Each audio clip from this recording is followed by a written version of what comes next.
আচ্ছা, আমরা আজকে পড়বো হচ্ছে জুল থমসন এক্সপেরিমেন্ট, আর সেখান থেকে হচ্ছে কনসেপ্ট অফ এনথালপি। ঠিক আছে, তাহলে আমরা বেসিক্যালি প্রথমে পড়বো হচ্ছে সেটা হচ্ছে জুল থমসন,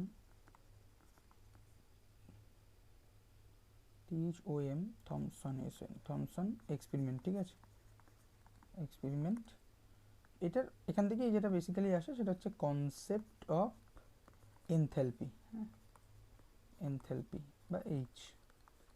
আচ্ছা আচ্ছা, এই জুল থমসন এক্সপেরিমেন্ট কেন important, joule Thomson experiment basic জায়গাটা কি, সেটা নিয়ে আমাদের কথা বলতে গেলে প্রথমেই বলতে হবে যে কুলিং, এই ব্যাপারটা আমাদের খুব ইম্পর্টেন্ট একটা ব্যাপার। কুলিং মানে ছোটোবেলা থেকে আমি দেখেছি, প্রচুর আমার ভাই বোনদেরও দেখেছি, তুমিও দেখে থাকবে যে তারা বরফ খেতে খুব ভালোবাসে। হ্যাঁ, আইসক্রিম টাইসক্রিম তো আমরা সবাই খেতে ভালোবাসি।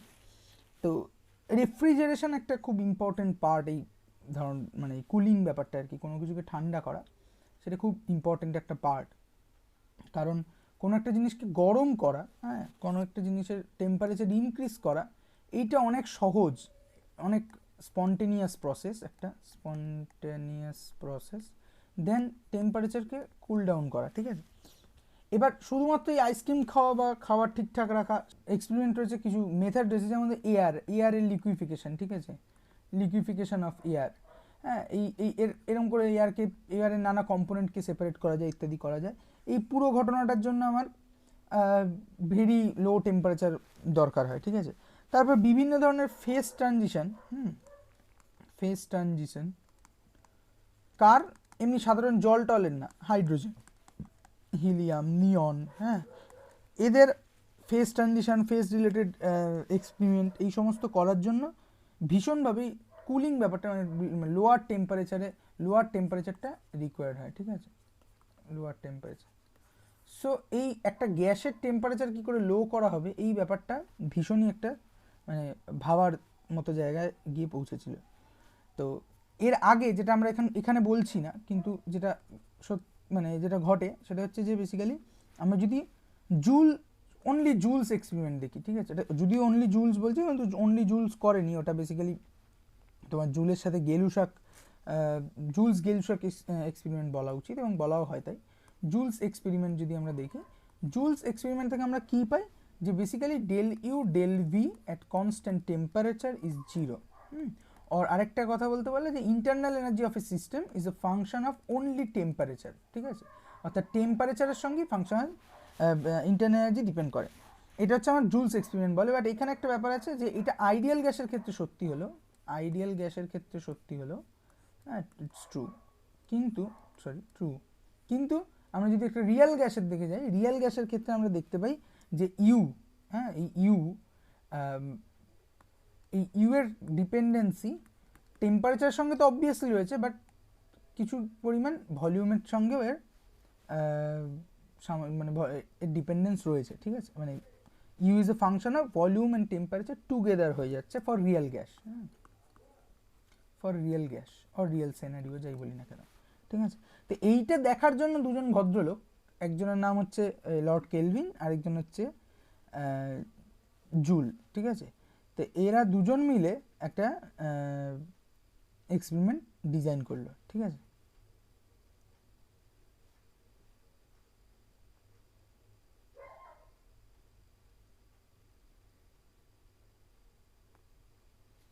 তার এক্সপেরিমেন্টটা কী নাম ছিল, এই এক্সপেরিমেন্টটা হচ্ছে জুল থমসন এক্সপেরিমেন্ট। এক্সপেরিমেন্টটা 1852 নাগাদ করা হচ্ছে, জুল থমসন এক্সপেরিমেন্ট।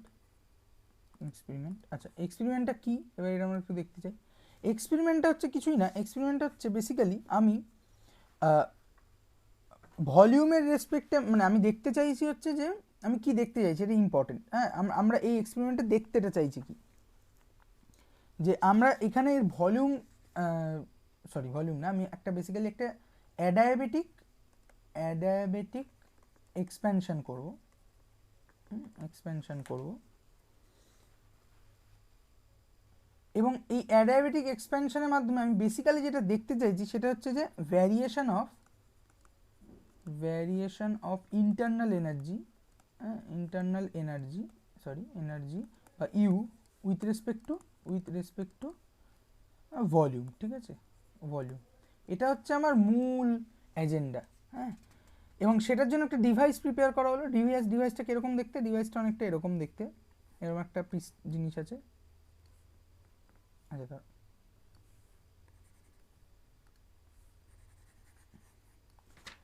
জিনিসটা অনেকটা এরকম দেখতে, যে আমার একটা এখানে একটা চেম্বার আছে, সেখানে একটা গ্যাস আছে P1 V1, ঠিক আছে। আর এইখানে রয়েছে একটা পোরাস প্লাগ। পোরাস প্লাগ মানে কি বলছি, আচ্ছা এটাকে একটু অন্য কালার করে দিই। এখানে রয়েছে আমার পোরাস প্লাগ। পোরাস প্লাগ ব্যাপারটা কি? পোরাস প্লাগ মানে হচ্ছে, আর এই দিকে রয়েছে আরেকটা চেম্বার, সরি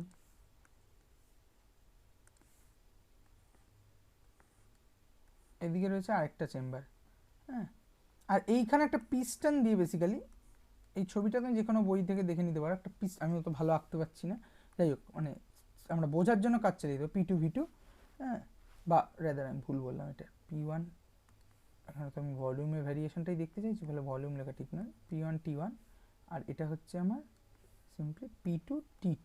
হ্যাঁ, তাহলে দুটো মানে এক কন্ডিশন রয়েছে, this is the initial condition, P1 T1 একটা গ্যাস রয়েছে, আমি সেটাকে একটা প্রেশার, মানে এই পিস্টন দ্বারা এই P1 প্রেশারটা আমি জেনারেট করছি, এই প্রেশার রেসপেক্টে আমি এই পোরাস প্লাগ দিয়ে, এই পোরাস প্লাগ মানে হচ্ছে বেসিক্যালি ওই একটা ইয়ের মতো, মানে কি একটা স্পঞ্জের মতো, যার মধ্যে অনেক ফাঁকি আছে, এরকম ফাঁকা টাকা আছে, হ্যাঁ, যার মধ্যে দিয়ে গ্যাসগুলো বেরিয়ে যেতে পারে, এরকম করে বেরিয়ে যাবে, এরকম একটা ব্যাপার।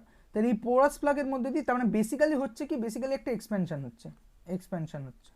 হ্যাঁ, এবং এক্সপেনশন আমরা এখানে বলে দিতে পারি সাডেনলি যে P1 is greater than P2, তাহলে এই দিকটা হচ্ছে আমার হাই প্রেশার রিজিয়ন, আর এই দিকটা হচ্ছে আমার লো প্রেশার রিজিয়ন।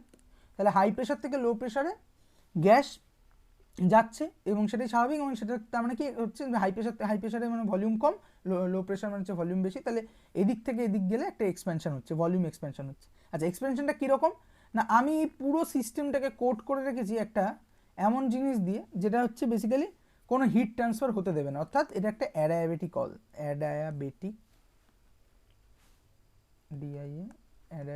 ওয়াল, ঠিক আছে।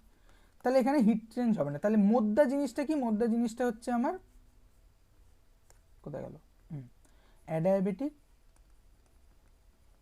এক্সপেনশন, ঠিক আছে, অ্যাডায়াবেটিক এক্সপেনশন।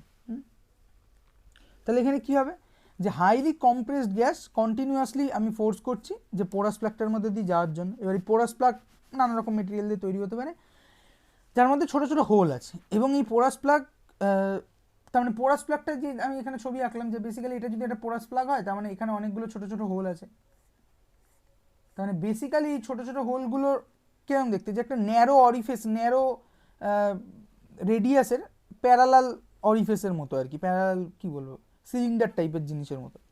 এবার গ্যাস যখন এর মধ্যে দিয়ে পাস করবে, তখন এরকম মানে ছড়িয়ে যাবে ব্যাপারটা আর কি, মানে এক্সপ্যান্ড যেরকম হবে, এখানেও এক্সপ্যান্ড হচ্ছে, কিন্তু ওই পার্টিকুলার যে এই চ্যানেলগুলোর মধ্যে দিয়েই গ্যাসটা এরকমভাবে ছড়িয়ে যাবে। এটাকে বলে থ্রটেলিং বা ওয়্যার ডাউনিং, এই ধরনের টার্ম ইউজ করা হয়, ঠিক আছে। তার মানে গ্যাসটা নিজের থেকে ক্রমশ দূরে সরে যাবে, প্রত্যেকটা মলিকুল তার মলিকুল থেকে। অর্থাৎ সোজা কথা হচ্ছে, এই দিকে যা ভলিউম ছিল, এটা যদি V1 হয়, এদিকে যে ভলিউম হয় V2, certainly V2 is greater than V1, তার মানে এখানে একটা এক্সপ্যানশন আমরা লক্ষ্য করতে পারছি, ঠিক আছে। আচ্ছা, প্রেশার আমরা বলে দিয়েছি, একদিকে এইদিকে P1 প্রেশার মেনটেন করা হচ্ছে, ওদিকে P2, এবং suddenly P1 is much higher than, much না হলে হায়ার দেন P2। এবার এইখানে জুলস এক্সপেরিমেন্ট নিয়ে বলার কথা নেই, কিন্তু জুলস এক্সপেরিমেন্টের মতো, ঠিক আছে, এইখানে মানে কনস্ট্যান্ট, মানে জুলস এক্সপেরিমেন্টের থেকে আলাদা এখানটাই, যে এখানে একটা কনস্ট্যান্ট, এই যে P1 প্রেশারটা, এটা একটা কনস্ট্যান্ট প্রেশার, ঠিক আছে, এবং যেহেতু এটা একটা কনস্ট্যান্ট প্রেশার, ঠিক আছে, মানে কনস্ট্যান্ট এক্সটার্নাল প্রেশার আছে, দাদা কনস্ট্যান্ট এক্সটার্নাল প্রেশার রয়েছে একটা, সেখানে P1 আমি বলছি, ঠিক আছে। তার মানে আমরা বলতে পারি যে এখানে some non zero amount of work এখানে ইনভলভ, কারণ আমাকে পিস্টনটাকে ঠেলতে হচ্ছে, কম্প্রেশনের জন্য আমাকে ওয়ার্ক ডান করতে হচ্ছে। তার মানে যেহেতু একটা কনস্ট্যান্ট প্রেশারের আন্ডারে এই এক্সপেনশনটা হচ্ছে, বা কনস্ট্যান্ট প্রেশারে ইন্ডাকশানে এটা হচ্ছে, তার মানে নিশ্চিতভাবে এখানে একটা নন zero amount of work involve আছে, এবং সার্টেনলি সেটা পিভি ওয়ার্ক। এবং যেহেতু আমরা বলেছি গোটা সিস্টেমটা আমি একটা অ্যাডায়াবেটিক ওয়াল দিয়ে ঘিরে রেখেছি, তার মানে এখানে হিট চেঞ্জের কোনো গল্প নেই। হ্যাঁ, তার মানে যা কিছু হচ্ছে সেটা ওই পিভি ওয়ার্ক ডান এবং ইন্টারনাল প্রেশার তার চেঞ্জ অমুক তমুক এর মাধ্যমেই হচ্ছে। আচ্ছা, ইনিশিয়াল কন্ডিশন আমরা যদি দেখি, ঠিক আছে, মানে একদম বিগিনিং অফ দ্য প্রসেস, সেখানে আমার কি আছে, একটা স্পেস আছে যার ভলিউম আমরা V1 ধরছি লেট, এবং টেম্পারেচার আমরা T1 পেয়ে যাচ্ছি। মানে আমার ইনিশিয়াল কন্ডিশন হচ্ছে P1 T1 থেকে যাবে P2 T2 তে, এবং আমি ধরে নিলাম যে ইনিশিয়াল ভলিউমটা ছিল V1। হ্যাঁ, আর ফাইনাল কেসে কি হচ্ছে, ফাইনাল কেসে সেমলি আমি ধরছি যে ভলিউমটা V2 তে গিয়ে পৌঁছাচ্ছে এবং সার্টেনলি আমার ফাইনাল কন্ডিশন তো T2 ছিল। আচ্ছা চলো এইবার আমরা কিছু অঙ্ক করি। অবজারভেশন, এখান থেকে আমি কি অবজারভেশন পাচ্ছি, কি অবজারভেশন পাবো? প্রথম কথা হচ্ছে যে অ্যাডায়াবেটিক ওয়াল, ঠিক আছে, অ্যাডায়াবেটিক ওয়াল, তার মানে নো ডাউট ডিকিউ, সরি এটা কিউ দেখতে হলো না, ডিকিউ ইজ 0, ঠিক আছে, মানে চেঞ্জ ইন, অ্যাকচুয়ালি একটা ডি কাট লেখা উচিত, এগুলো তো পাথ ফাংশন, মানে চেঞ্জ ইন হিট সেটা 0 দিনের শেষে, এটা আমাকে বুঝতে হবে। তাহলে প্রথম যেটা ওয়ান কম্পোনেন্ট, আমরা যদি কম্পার্টমেন্ট নাম দিই, এটা যদি আমি বলি ফার্স্ট কম্পার্টমেন্ট, এটা যদি আমি বলি সেকেন্ড কম্পার্টমেন্ট, তাহলে ফার্স্ট কম্পার্টমেন্টে আমি যদি ফার্স্ট কম্পার্টমেন্টের অঙ্কটা দেখি, সেখানে কি হচ্ছে, লেটস সে সেখানে আমার W1 পরিমাণ ওয়ার্ক আমার ডান হচ্ছে।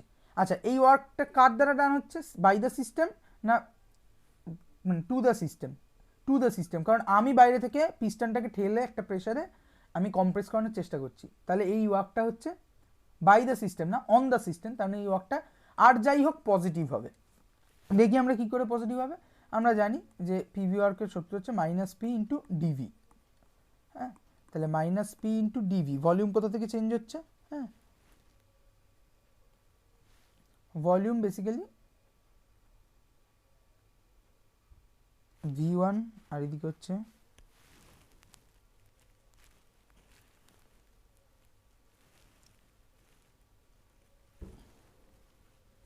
পি, এতে পি এখানে হচ্ছে ভলিউম হচ্ছে 0,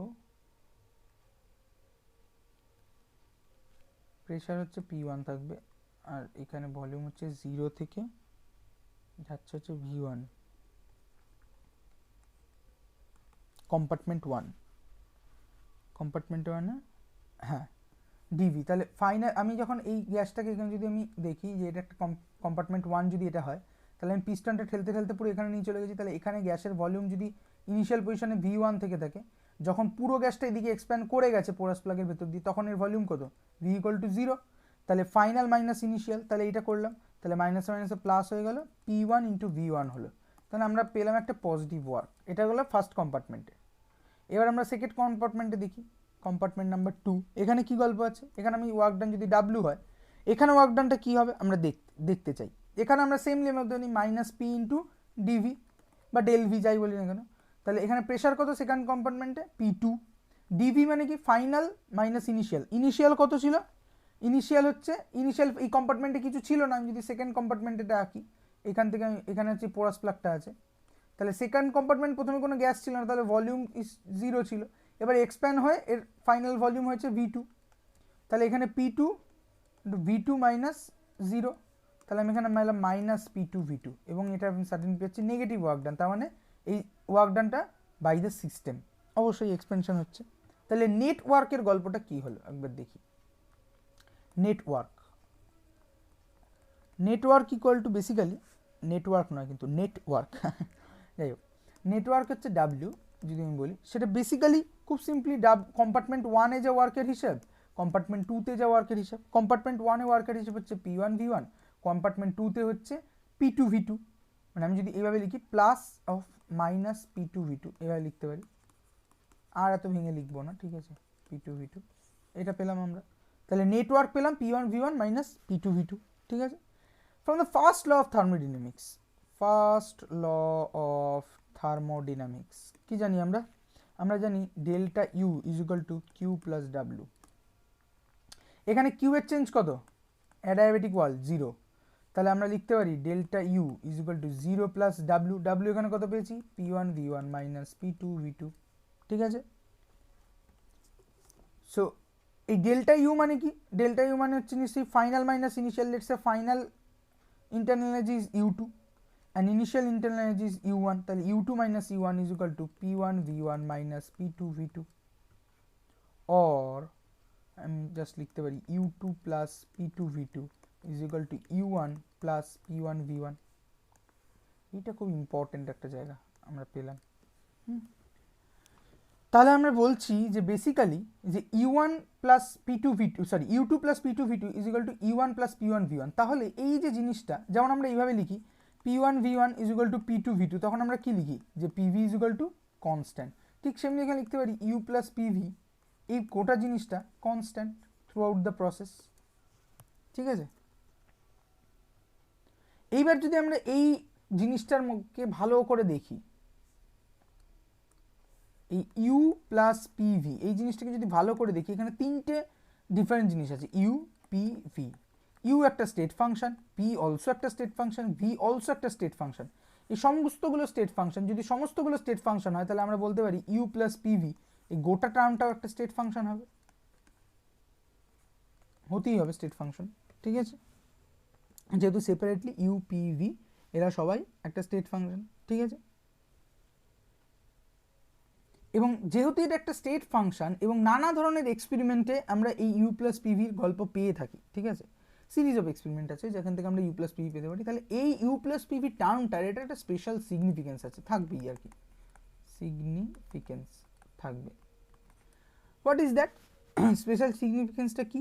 স্পেশাল সিগনিফিকেন্সটা বোঝার আগে আমরা এই যে স্টেট ফাংশন আমি একটা পেলাম ইউ প্লাস পিভি, এই পুরো স্টেট ফাংশনটাকে আমি একটা নাম দিচ্ছি লেটস সে এইচ, এবং তার একটা নাম দিচ্ছি কি এনথালপি।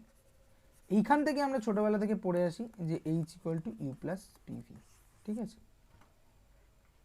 কনসেপ্ট অফ এনথালপি আসছে কোথা থেকে? জুল থমসন এক্সপেরিমেন্ট থেকে। এইবার আমরা যদি ফিরে যাই, আমরা এখানে কি পেয়েছি? গোটা প্রসেসর অঙ্ক করে আমরা দেখেছি যে U plus PV is equal to constant. এবার যেই আমি এনথালপিকে ডিফাইন করে দিলাম, সঙ্গে সঙ্গে বলতে পারি যে এইচ ইকুয়াল টু কনস্ট্যান্ট।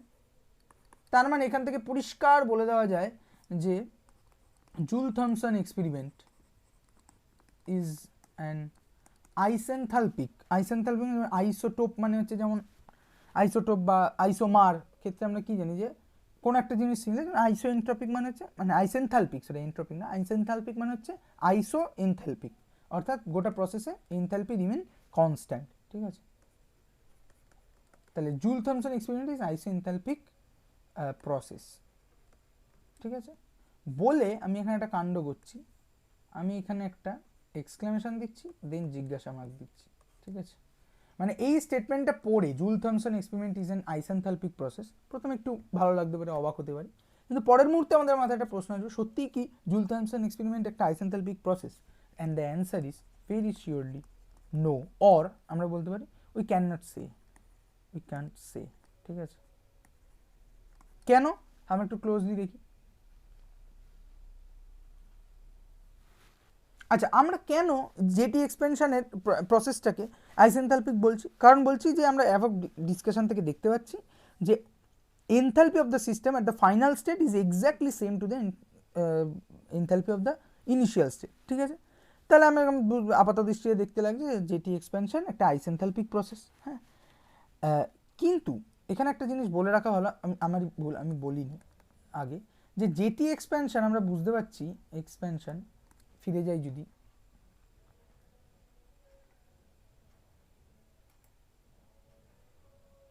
আচ্ছা ফিরে যাই যদি, আমরা দেখতে পাবো কোথায় কোথায় কোথায় কোথায়, এখানে এই যে গ্যাসটা এখান থেকে এক্সপ্যান্ড করে যাবে, এর তো ফেরার কোনো পথ নেই, এ তো এক্সপ্যান্ড করে গেল।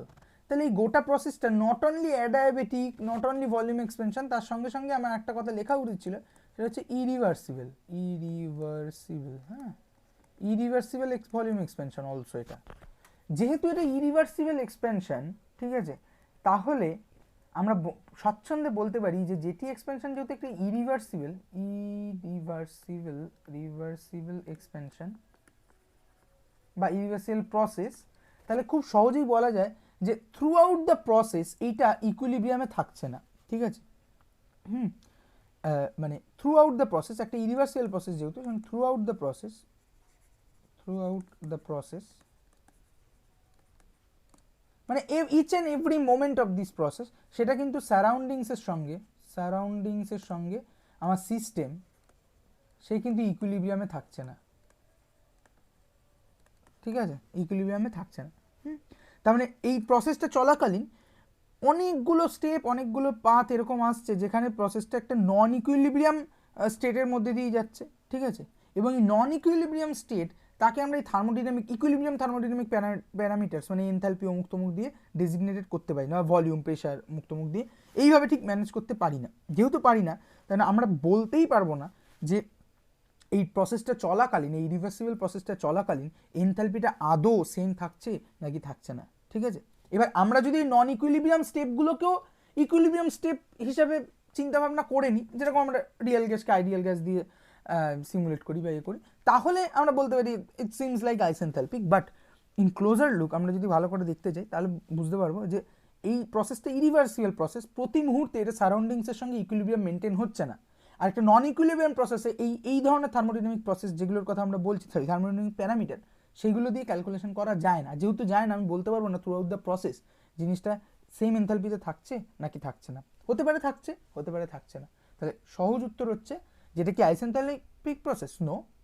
তার সঙ্গে একটা কথা জুড়িয়ে দেবো, উই ক্যান্ট সে, আমরা বলতে পারবো না যে সেটা আইসেনথালপিক প্রসেস নাকি না। আচ্ছা, আশা করি বোঝা গেল। এখানে তো ফিডব্যাক পাওয়ার কোনো জায়গা নেই। এরপর আমরা যাব একটা জায়গায়, তার নাম হচ্ছে আইসেনথালপিক কার্ভ। এটাই হচ্ছে সবচেয়ে ইম্পর্টেন্ট একটা ব্যাপার। হ্যাঁ, আইসেনথালপিক কার্ভ, এটাও একটা ওই ম্যানিপুলেশন বলা যেতে পারে বা অ্যাজাম্পশন টাইপের বলা যেতে পারে। আমরা কি করছি, আমরা দেখতে পাচ্ছি যে এটা একটা ইরিভার্সিবল প্রসেস, তার মানে প্রতিটা স্টেপে সারাউন্ডিংসের সঙ্গে এর ইকুইলিব্রিয়াম মেনটেন হচ্ছে না। তাহলে আমরা কি করতে পারি, আমরা একটু গায়ের জোর খাটাতে পারি। গায়ের জোর খাটাই কি করে, আমরা এই পুরো জেটি এক্সপ্যানশন প্রসেসটাকে অনেকগুলো ছোট ছোট স্টেপে ভাগ করে নিলাম। কীরকম, প্রথমে শুরু করলাম P1 T1 থেকে, এবং তার ফাইনাল স্টেট কোথায় যাবে, P2 T2-তে যাবে, ঠিক আছে। এটা হচ্ছে স্টেপ 1 বলছি আমি, S1। আচ্ছা, নেক্সট স্টেপে কি করলাম, এইটাকে ইনিশিয়াল স্টেট বানিয়ে দিলাম এবং ফাইনাল স্টেপ করলাম P3 T3, ঠিক আছে। এটাকে স্টেপ 2 বললাম। এরকম করে চলতে চলতে চলতে চলতে একটা জায়গায় গিয়ে আমরা স্থির হলাম, যেখানে গিয়ে আমি বললাম যে এটা P ফাইনাল এবং T ফাইনালে গিয়ে পৌঁছেছে, এবং সেটা স্টেপ নাম্বার সামথিং N নাম দিলাম। অনেকগুলো স্টেপ মাঝখানে ঘটে গেছে, এইটা আমি করলাম, ঠিক আছে। আচ্ছা, এই ইচ ইন্টারমিডিয়েট স্টেপ, মানে এই যে প্রত্যেকটা ইন্টারমিডিয়েট স্টেপ, এই ইন্টারমিডিয়েট স্টেপটা কী করেছি আমরা, each intermediate step enthalpy is constant. তার মানে এই প্রত্যেকটা ছোটো ছোটো স্টেপে, আমি জানি না পুরো প্রসেসটা এনথালপি কী, আমি কি করলাম, আমি ছোটো ছোটো কিছু স্টেপে ভেঙে নিলাম যেখানে ইকুইলিব্রিয়ামটা মেনটেন হচ্ছে। তাহলে আমি বলতে পারি যে এই প্রসেসটা আইসেনথালপিক। তাহলে আমি বলতে পারি যে এই প্রসেসে delta H equal to 0 or this is H is constant, ঠিক আছে। প্রত্যেকটা ইচ এন ইন্ডিভিজুয়াল প্রসেস, ঠিক আছে। All these equilibrium states corresponding to the same enthalpy lie on a particular curve. তার মানে এই যে P1 T1 থেকে P2 T2 থেকে P3 T3 এম করতে করতে dot dot dot PF TF, এই পুরো জিনিসটা, এই পুরো ডেটাটা আমরা একটা প্লটের মধ্যে ফেলতে পারি। সেটা কি প্লট হবে, খুব স্বাভাবিকভাবেই প্রেশার টেম্পারেচার প্লট হবে, এবং এখানে ইন্ডিপেন্ডেন্ট ভ্যারিয়েবলকে প্রেশার, ডিপেন্ডেন্ট ভ্যারিয়েবলকে টেম্পারেচার। তাহলে এরকম আমরা প্রচুর পয়েন্টস পাবো। আমরা লেটস সে শুরু করেছিলাম কোথা থেকে, শুরু করেছিলাম আমরা P1 T1 থেকে, তারপর আস্তে আস্তে আমরা প্রেশার কমিয়ে গেছি, তাই তো। এক্সপ্যানশন করেছি মানে প্রেশার কমিয়েছি। তাহলে আমরা একটা এরকম টাইপের দেখতে কার্ভ পাবো, এরকম কার্ভ পাই। কেন পাই আমরা পরে আসছি, কিন্তু মানে পাই, এই ডেটাগুলোকে প্লট করলে এরকম একটা কার্ভ পাওয়া যায়, ঠিক আছে। এই কার্ভটা কি বলা, আর এই কার্ভের বিশেষত্ব কি, এই কার্ভের বিশেষত্ব হচ্ছে যে আমরা যেখানে ডেটাগুলো নিয়েছি, এইটা ডেটা, এইটা ডেটা, এইটা ডেটা, এই থ্রু আউট দ্য প্রসেস, মানে এইখানে একটা ডেটা, লেটস সে এটা হচ্ছে আমার P something PT and TT, আর TT একটা প্যারামিটার কোনো এক্সটার্নাল, আর তারপরেরটা হচ্ছে লেটস সে PX TX, দুটো স্টেপ। এই যে মাঝখানে যে স্টেপটা, এই স্টেপটা কি আইসেনথালপিক। তাহলে এই ডেটাটা থেকে এই ডেটাটা যাওয়ার মধ্যে আমার এনথালপি কোনো চেঞ্জ হয়নি। সেমলি এই ডেটাটা থেকে এই ডেটা যাওয়ার মধ্যে এনথালপি কোনো চেঞ্জ হয়নি। আমি এইভাবেই জিনিসটাকে ডিজাইন করেছি। তাহলে এই গোটা কার্ভটা যে ডেটাগুলো পেয়েছি সেটা আমি সেম এনথালপিতে পেয়েছি। তাহলে এই পার্টিকুলার এই কার্ভের যে কোনো পয়েন্টের জন্য এনথালপি সমান লেটসে সেটা H। তাহলে এই কার্ভটাকে আমরা বলছি আইসেনথালপিক কার্ভ। আশা করি বোঝা গেল। বোঝা না গেলে পরে যোগাযোগ করতে হবে, এখন লাইভ ফিডব্যাকের কোনো জায়গা নেই। আচ্ছা, এই আইসোএনথালপিক পয়েন্ট মানে কি, তাহলে এই আইসোএনথালপিক পয়েন্টকে পয়েন্ট বলছি কার্ভকে আমরা বলতে পারি is basically the locus of the all point in the PT diagram that are obtained as a result of GT expansion, and enthalpy at each point of the curve is constant. গোটা কথাটা এতক্ষণ ধরে যা বললাম আমি একটা সেন্টেন্সে বলে দিলাম। আচ্ছা, এইখানে একটা কথা বলে রাখা দরকার যে এইটা কিন্তু জেটি এক্সপেনশনের কার্ভ নয়, ঠিক আছে? কেন নয়? কারণ আমরা জানি জেটি এক্সপেনশন একটা ইরিভার্সিবল প্রসেস, ফলে এর প্রত্যেকটা স্টেপকে এরকম ইকুইলিব্রিয়াম মেকানিক্সে ফেলা যায় না, ইকুইলিব্রিয়াম থার্মোডাইনামিক্সে এনে ফেলা যায় না, ঠিক আছে? তার মানে it is not possible to obtain all the intermediate point directly by experiment, যেহেতু এটা ইরিভার্সিবল প্রসেস, এটা আমাদের বুঝে নিতে হবে। তাহলে আমরা কি করেছি, আমরা বেসিক্যালি একটা অ্যাজাম্পশন করেছি, বেস্ট মানে অ্যাজাম্পশনটা কার উপর ভিত্তি করে যে interpolation of the points or data that আর কী বলবো দ্যাট আর অ্যালাউড, ঠিক আছে? মানে আমরা এটা বলছি যে কোন একটা এক্সপেরিমেন্ট করে আমরা এইটুকু পোর্শনের ডেটা পেয়েছি, তারপর আমরা কি করি, এটাকে এক্সট্রাপোলেট করে নিই। এই যে এই জায়গাটা আমরা কি পাই, এই জায়গায় আমরা কোনো ডেটা পাই না, এক্সপেরিমেন্টালি এর কোনো ডেটা আমরা পাই না, কিন্তু আমরা এটাকে এক্সট্রাপোলেট করে নিতে পারি, বা ইন্টারপোলেট করে নিতে পারি। কখন পারি? তখনই পারবো যখন আমরা এমন একটা সিস্টেম নেব যেখানে এই এক্সট্রাপোলেশনটা অ্যালাউড। সে ফর এক্সাম্পল যদি কেমিস্ট্রি পড়ে থাকো, ইলেকট্রোকেমিস্ট্রিতে আমরা দেখবো যে ওই ল্যামদার সঙ্গে রুট সি প্লট করলে পরে ফর স্ট্রং ইলেকট্রোলাইট এরকম হয়, ফর উইক ইলেকট্রোলাইট এরকম কার্ভ হয়।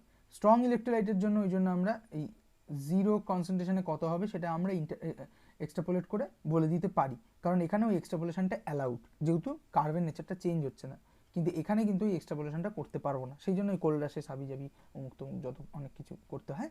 তো এটা হচ্ছে এখানেও বেসিক জায়গায় আমরা যে ধরে নিচ্ছি যে ইন্টারপোলেশনটা অ্যালাউড, তাই জন্যই আমি এই কার্ভটা আঁকতে পারলাম।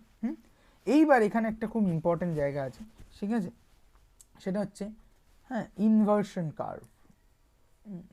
ইনভার্সন কার্ভ, CURV কার্ভ, ঠিক এরকম কার্ভের নাম CURVE না? হ্যাঁ, কার্ভ। আচ্ছা, ইনভার্সন কার্ভ বলার আগে একটা ইনভার্সন পয়েন্ট সম্বন্ধে আমাদেরকে বুঝতে হবে। ইনভার্সন পয়েন্ট ব্যাপারটা কি? ইনভার্সন পয়েন্ট ব্যাপারটা হচ্ছে এই যে আমি কার্ভটা এঁকেছি, এই কার্ভটার প্রত্যেকটা এখানে একটা প্রেশার আছে, টেম্পারেচার আছে, এই প্রেশার তার করেসপন্ডিং টেম্পারেচার, এই প্রেশার তার করেসপন্ডিং টেম্পারেচার, এরকম আছে তো অন্য কালি নেই। এরকম করতে করতে করতে করতে আমরা এমন একটা জায়গায় এসে পৌঁছেছি। আচ্ছা, আমরা যদি এখান থেকে শুরু করি, আমরা শুরু করেছিলাম কোথা থেকে, এখান থেকে P1 T1, প্রেশার আমি কমিয়েছি, এদিকে গেলে প্রেশার কমবে, তার জন্য টেম্পারেচার কি হয়েছে, টেম্পারেচার এইখানে এখান থেকে, আচ্ছা এখান থেকে যদি শুরু করে থাকি তাহলে প্রেশার কমিয়েছি, তার জন্য টেম্পারেচার, আগের টেম্পারেচার ছিল এখানে, এখনও টেম্পারেচার হলো এখানে, তাহলে টেম্পারেচার বেড়েছে, তাহলে প্রেশার কমেছে, টেম্পারেচার বেড়েছে, টেম্পারেচার বাড়া মানে তাহলে আমরা হিটিং দেখতে পাচ্ছি।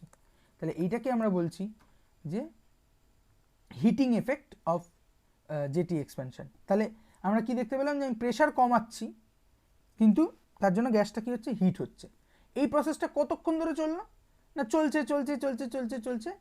আবার যদি আমরা এই সাইডে কার্ভের এই সাইডে আসি, এই সাইডে দেখলে কি হবে যে ধরো এই পয়েন্টটা যদি প্রেশার সামথিং PX হয় এবং TX তার টেম্পারেচার হয়, যেই আমি প্রেশার কমাচ্ছি, এখানেও প্রেশার কমাচ্ছি, এখানে এসে পৌঁছালাম এই PTTTতে, তাহলে আমি কি দেখতে পাচ্ছি, এখানে ছিল TX, এখানে হলো TT, তাহলে একটা টেম্পারেচার কমলো। তাহলে কার্ভের এই সাইডে প্রেশার কমালে পরে টেম্পারেচার বাড়ে, অর্থাৎ আমরা হিটিং এফেক্ট দেখতে পাই। কার্ভের এই সাইডে আমরা প্রেশার কমালে পরে টেম্পারেচার কমতে দেখি, অর্থাৎ আমরা কুলিং এফেক্ট দেখতে পাই। তাহলে যে কার্ভটা আমরা শুরু করেছিলাম এখান থেকে, সেটা চলছিল হিটিং এফেক্ট দেখাতে দেখাতে একটা পয়েন্টে এই হিটিং এফেক্টে কুলিং এফেক্টে কনভার্ট হয়ে গেছে। সেটা কোন পয়েন্ট? সেটা হচ্ছে এই পার্টিকুলার পয়েন্ট। এইখানে আমরা না হিটিং দেখতে পাচ্ছি না কুলিং দেখতে পাচ্ছি, এখানে বেসিক্যালি হিটিং এফেক্টে কুলিং এফেক্টে চেঞ্জ হয়ে গেছে, কুলিং এফেক্টে হিটিং এফেক্টে চেঞ্জ হয়ে গেছে। এই পয়েন্টটাকে বলা হয় ইনভার্সন পয়েন্ট। এই নিয়ে আমরা আরও কথা বলবো। আচ্ছা, এবার ইনভার্সন কার্ভটা দেখা যাক। ইনভার্সন কার্ভটা হচ্ছে এই যে আমরা জেটি এক্সপেনশন শুরু করলাম, এই মানে জেটি এক্সপেনশনের এরকম একটা সিমুলেশন করলাম বেসিক্যালি ইকুইলিব্রিয়াম থার্মোডাইনামিক্সে এনে, সেটা P1 T1 থেকে আমরা শুরু করেছি। আমি অন্য কোনো ইনিশিয়াল পয়েন্ট থেকে শুরু করতে পারি, P2 T2 থেকে শুরু করতে পারি, কোনো একটা ইনিশিয়াল পয়েন্ট, মানে সোজা কথা হচ্ছে আমার একটা P ইনিশিয়াল আছে, T ইনিশিয়াল আছে, সেখান থেকে আমাকে P ফাইনাল T ফাইনালে পৌঁছাতে হবে।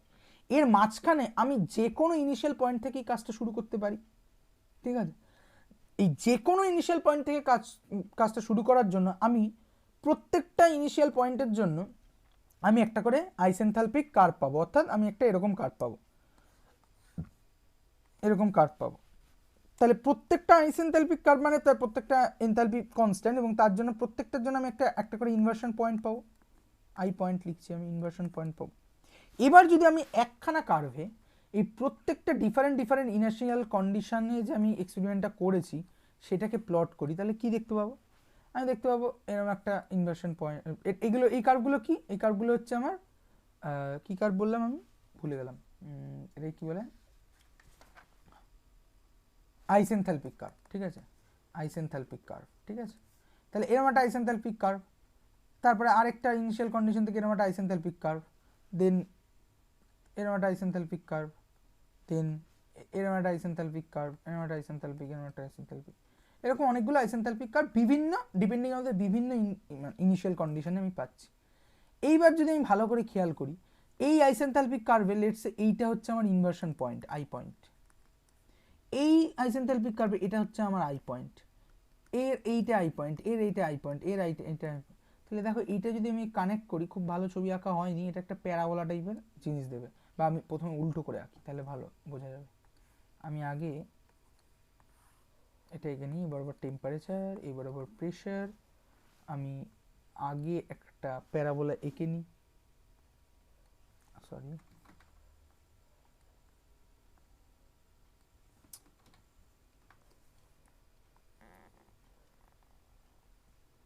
এর উপর বেস করে আমি আইসেনথালপিক কার্ভগুলো আঁকি।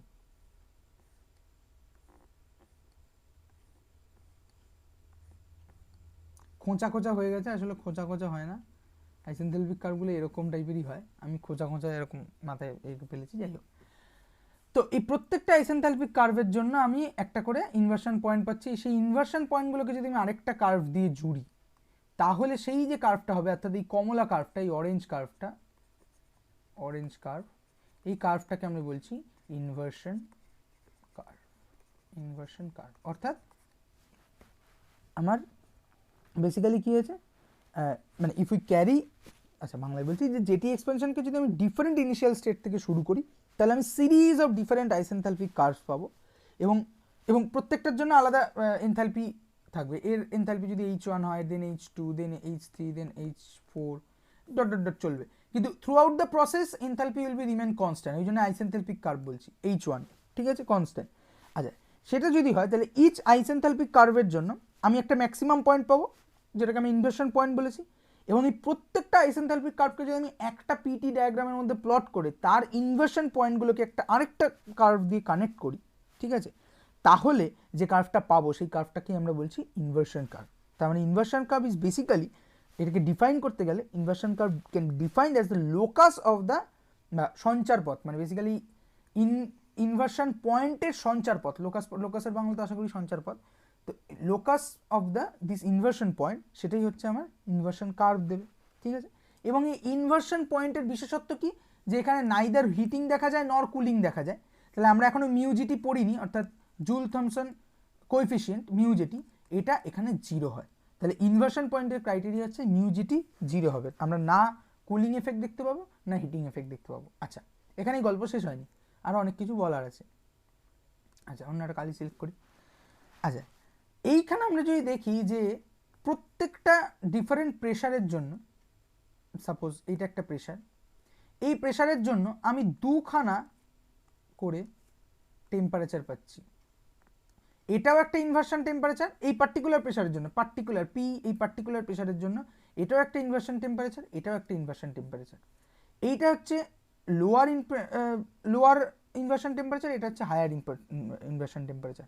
তাহলে এই ফর পার্টিকুলার পি আমি যদি এটাকে লাইন টেনে দিই, এই যে নিচের দিকে যে আমি ইনভার্সন টেম্পারেচারটা পাবো তাকে আমরা বলবো টি আই মিনিমাম লিখছি, আর ওপর দিকে যে টেম্পারেচারটা পাবো সেটাকে আমি লিখছি টি, কি লিখবো, আই ম্যাক্সিমাম, ঠিক আছে। তাহলে ফর এ পার্টিকুলার প্রেশার আমরা প্রত্যেকটা সময় দুটো করে ইনভার্সন টেম্পারেচার পাবো, একটা ম্যাক্সিমাম একটা মিনিমাম। এগুলোর সিগনিফিকেন্স কি আমরা পরে আসছি, কিন্তু এই প্যারাবোলা, প্রত্যেকটা প্যারাবোলার বা এই ধরনের ডিস্ট্রিবিউটিভ কার্ভের যেটা হয় যে একটা পার্টিকুলার প্রেশার থাকবে, যে প্রেশারটার আমি নাম দিচ্ছি পি ম্যাক্স। এই পি ম্যাক্সের ক্ষেত্রে আমি কি দেখতে পাই, যে এইখানে বেসিক্যালি এই দুটো টিআই ম্যাক্স এবং টিআই মিনিমাম একটা পয়েন্টেই কনভার্জ করবে এবং আমরা সেক্ষেত্রে একটাই ইনভার্সন পয়েন্ট পাবো। ঠিক আছে, একটাই ইনভার্সন পয়েন্ট পাবো। বোঝা গেল? আচ্ছা, এইবার কয়েকটা ঘটনা দেখি। যদি আমি যে আমার যে এক্সপেরিমেন্টাল প্রেশার পি এক্সপেরিমেন্টাল এইটা যদি এটা যদি গ্রেটার দ্যান পি ম্যাক্স হয় তাহলে আমি কি পাবো? যে এইখানে আমি যদি দেখি যে পি ম্যাক্স হচ্ছে এই টেম্পারেচারটা, এই প্রেশারটা, এই প্রেশারের থেকেও আমার এক্সপেরিমেন্টাল প্রেশার বেশি, তাহলে আমি এই রিজিয়ানে এক্সিস্ট করছি। আচ্ছা, এই রিজিয়ানে এই প্রেশারটা আমি যদি আঁকি এটাকে, এই রিজিয়ানে আমার এই যে আইসেনথালপিক কার্ভগুলো আছে, এই কার্ভগুলোকে আমি ঠিক করে আঁকি, এই আইসেনথালপিক কার্ভগুলো যদি আছে, এই কার্ভের কোন পোর্শনটা পড়ছে আমরা যদি দেখি ভালো করে, না সেই পোর্শনটাই পড়ছে যেই পোর্শনটা ডিপেক্ট করে যে প্রেশার কমার সাথে সাথে টেম্পারেচার বাড়বে। অর্থাৎ যদি আমার এক্সপেরিমেন্টাল প্রেশার এই পি ম্যাক্সের থেকে বেশি হয় তাহলে আমরা এই রিজিয়ানে এক্সিস্ট করছি এবং এই রিজিয়ানটা হচ্ছে আমার হিটিং রিজিয়ান। অর্থাৎ এইখানে আমি এই রিজিয়ানে, এই এক্সপেরিমেন্টাল প্রেশার রিজিয়ানে আমি যদি এক্সপেরিমেন্টটা করি তাহলে আমি মিউজেটি হিটিং দেখতে পাবো। অর্থাৎ এখানে মিউজেটি নিয়ে এখন ঘাবড়ানোর কথা নেই, আমরা এরপরে এটা নিয়ে কথা বলবো যে জুল থমসন কোএফিসিয়েন্টটা এই রিজিয়ানের জন্য হচ্ছে ইকুয়াল টু না লেস দেন 0 হবে। ঠিক আছে, সেমলি আমরা যদি এই দিকে আসি, এই পোর্শনটা এই পি ম্যাক্সের থেকে কম, অর্থাৎ আমার এক্সপেরিমেন্টাল প্রেশার পি এক্সপেরিমেন্টাল এটা যদি লেস দেন পি ম্যাক্স হয় তাহলে দুটো ঘটনা ঘটতে পারে।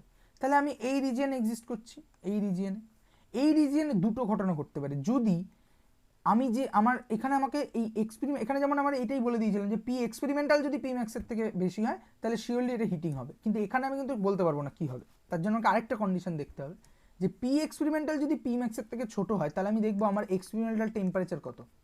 যদি আমার এক্সপেরিমেন্টাল টেম্পারেচার এই টিআই ম্যাক্স, টিআই ম্যাক্স এবং টিআই মিনিমাম, ভুল লিখলাম সরি, যদি আমার এক্সপেরিমেন্টাল টেম্পারেচার টিআই মিনিমামের থেকে বড় হয় এবং টিআই ম্যাক্সিমামের থেকে ছোট হয় তাহলে কোন রিজিয়নটা এক্সিস্ট করছে? এই রিজিয়নটা,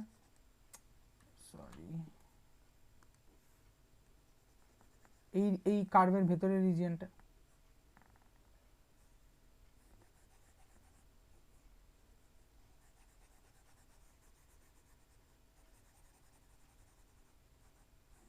এই রিজিয়নটা এক্সিস্ট করছে এবং এই রিজিয়নটা যদি এক্সিস্ট করে তাহলে আমরা বলতে পারি যে মিউজেটি কুলিং হবে, অর্থাৎ কুলিং এফেক্ট দেখা যাবে। অর্থাৎ এই যে গ্রে কালারের রিজিয়নটা, বা আমি এখানে লিখছি, এখানে আমার জুল থমসন কোএফিসিয়েন্ট হচ্ছে বেসিক্যালি গ্রেটার দেন 0। তো আমরা এখানে আমরা কি দেখতে পাবো? কুলিং, মিউজেটি কুলিং দেখতে পাবো। কিন্তু যদি প্রেশারটা আমার পি এক্সপেরিমেন্টাল প্রেশারটা পি ম্যাক্সের থেকে ছোটই হয়, অর্থাৎ এই বেগুনি লাইনটার এই সাইডেই এক্সিস্ট করলো, কিন্তু টেম্পারেচারটা এই দুটো টেম্পারেচারের থেকে বেশি হলো, অর্থাৎ এই রিজিয়ানে অথবা এই রিজিয়ানে এক্সিস্ট করলো। দেখো এই রিজিয়ানে যদি এক্সিস্ট করে, কার্ভের ভেতরে যদি না হয়, গ্রে কালারের অঞ্চলটার বাইরে যদি হয়, তাহলে আমরা আইসেনথালপিক কার্ভের যে অংশে আছি সেই অংশ আমাকে বলে প্রেশার বাড়ার সঙ্গে সঙ্গে টেম্পারেচার বাড়ছে। সেমলি এদিকেও যদি দেখি, নিচের দিকেও যদি দেখি, প্রেশার বাড়ার সঙ্গে সঙ্গে টেম্পারেচার বাড়ছে। তাহলে এই দুটো রিজিয়ান, এটা যদি কালার চেঞ্জ করা যায়, কি কালার দেবো, হলুদ লেটসে, তাহলে এই যে রিজিয়ানটা বেগুনি লাইনের এই পাশের এই দিকের যে রিজিয়নটা এবং এই দিকের যে রিজিয়নটা, এই দুটো রিজিয়নই হচ্ছে আমার, আমি কি দেখতে পাবো? আমি এখানে দেখতে পাবো মিউজেটি হিটিং হচ্ছে। ঠিক আছে, এটা হচ্ছে হিটিং দেখতে পাবো, হিটিং দেখতে পাবো। অর্থাৎ মিউজেটি আগের মতোই হবে, মিউজেটি লেস দেন 0 হবে। তাহলে এই কার্ভ মানে এরিয়া আন্ডার দ্য কার্ভ, মানে এই কার্ভ এবং এই টেম্পারেচার অ্যাক্সিসের সঙ্গে যে মধ্যিখানকার এরিয়া, এইটার বাইরের যে কোনো জায়গায় আমরা মিউজেটি হিটিং দেখতে পাবো, আর এই কার্ভের ভেতরে আমরা মিউজেটি কুলিং দেখতে পাবো। যখন প্রেশারটা আমার এই এক্সপেরিমেন্টাল প্রেশারটা সেটা যখন টেন্স টু 0 হবে, অর্থাৎ আমরা এই রকম জায়গায় যখন পৌঁছাবো, তখন আমরা এই টিআই ম্যাক্স আর টিআই ম্যান একদম লিমিটিং ভ্যালু পাবো। অর্থাৎ ইনভার্সন টেম্পারেচার, একটা লোয়েস্ট ইনভার্সন টেম্পারেচার পাবো কোনো একটা পার্টিকুলার সাবস্টেন্সের ক্ষেত্রে, এবং একটা হাইয়েস্ট ইনভার্সন টেম্পারেচার পাবো। এই দুটোরই সিগনিফিকেন্স আছে। ঠিক আছে, তাহলে এক্সপেরিমেন্টাল টেম্পারেচার আমরা কী দেখলাম? এক্সপেরিমেন্টাল টেম্পারেচার টি যদি টিআই মিনিমাম এবং টিআই ম্যাক্সের মাঝামাঝি থাকে, then only the cooling is take place, otherwise always heating. ঠিক আছে, আচ্ছা এখান থেকে এনথালপি নিয়ে কিছু কথা বলা যায়, আমি জানি না সেটা কতটা মানে দরকারি এই মুহূর্তে তোমার, তাও স্টিল আমি মানে 1-2 মিনিটে শেষ করার চেষ্টা করছি। Important comments on enthalpy, important comments on enthalpy. আমরা দেখেছি যে H equal to U plus PV, এটা কিন্তু আমরা ডিরাইভ করেছি, তাই তো? আমরা ডিরাইভ করে এটা আমরা নাম দিয়েছি। তাহলে এই ধরনের স্টেট ফাংশনকে বলা হয়, এটা অবভিয়াসলি একটা স্টেট ফাংশন, এই ধরনের স্টেট ফাংশনকে বলা হয় ডিরাইভড স্টেট ফাংশন। আর এই যে প্রেশার, ভলিউম, টেম্পারেচার, এরাও স্টেট ফাংশন, এরা হচ্ছে ফান্ডামেন্টাল স্টেট ফাংশন। আর এইচ, এ, এগুলো হচ্ছে সব ডিরাইভড স্টেট ফাংশন। সরি, আচ্ছা চেঞ্জ ইন এনথালপি যদি আমি লিখতে হয় তাহলে আচ্ছা basically H is a function of U, P and V. So DH যদি আমি লিখতে, আমি যা ঝপ করে লিখে দিচ্ছি, DU plus PdV plus VdP লিখতে হয়। এবং ফার্স্ট ল যদি আমি ইউজ করি, ফার্স্ট ল অফ থার্মোডাইনামিক্স যদি ইউজ করি, তাহলে আমি DU কে চেঞ্জ করে দিতে পারি d cut Q plus d cut W plus PdV plus VdP। ঠিক আছে, আচ্ছা যদি অনলি পিভি টাইপ ওয়ার্কই ইন থাকে, অনলি পিভি টাইপ ওয়ার্ক, হ্যাঁ পিভি টাইপ ওয়ার্ক ইনভলভড, তাহলে আমি কি লিখতে পারি? তাহলে সিম্পলি DQ আর এই DW, যেটা এই DWটাকে আমি চেঞ্জ করে দিতে পারি পিভি ওয়ার্ক দিয়ে, অর্থাৎ মাইনাস PdV প্লাস PdV আছে প্লাস VdP আছে, এটা কাটা এটা কাটা। So we can write DH is equal to d cut W, sorry d cut Q plus VdP। or for a, তাহলে আমরা কি পেলাম, এটা ইম্পর্টেন্ট। আর for a constant pressure আমরা লিখতে পারি, কনস্ট্যান্ট প্রেশার মানে এই টার্মসটা 0 হয়ে গেল, তাহলে DH is equal to d cut Q for constant pressure। এই কিছু কমেন্ট আছে। আচ্ছা H যেহেতু state function, obviously H is a function of temperature and pressure. ঠিক আছে, টেম্পারেচার অ্যান্ড প্রেশার, কারণ আমরা এর আগে লিখেছিলাম যে H is a function of U and PV, but U also a function of temperature, volume is a function of temperature. So basically we can write that H is function of temperature and pressure. যদি তাই সত্যি হয় তাহলে আমরা DH equal to লিখতে পারি, এগুলো একদম বাচ্চাবেলার জিনিস, আমি জাস্ট লেখার জন্য লিখে দিচ্ছি, constant P plus del H del P at constant T dP and also তাহলে এটা একটা স্টেট ফাংশন থাকে, আর যেহেতু স্টেট ফাংশন তাহলে অয়েলার রেসিপ্রোসিটি ইয়ে করবে, স্যাটিসফাই করবে। অয়েলার রেসিপ্রোসিটি হচ্ছে del two H del P del T is equal to del two H del T del P, এটা স্যাটিসফাই করবে। আচ্ছা স্টেট ফাংশন পাথ ফাংশন নয়, তাহলে একটা ক্লোজড পাথে, কি হচ্ছে এগুলো,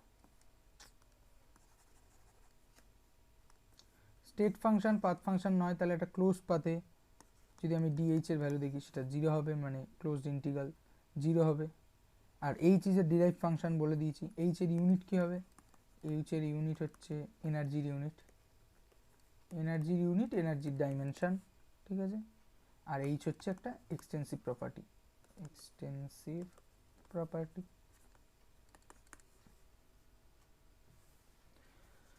ওকে আমরা এইসব নিয়ে কথা বলে ফেললাম। এইবার একটা ইম্পর্টেন্ট জিনিস নিয়ে কথা বলবো, সেটা হচ্ছে Joule Thomson coefficient.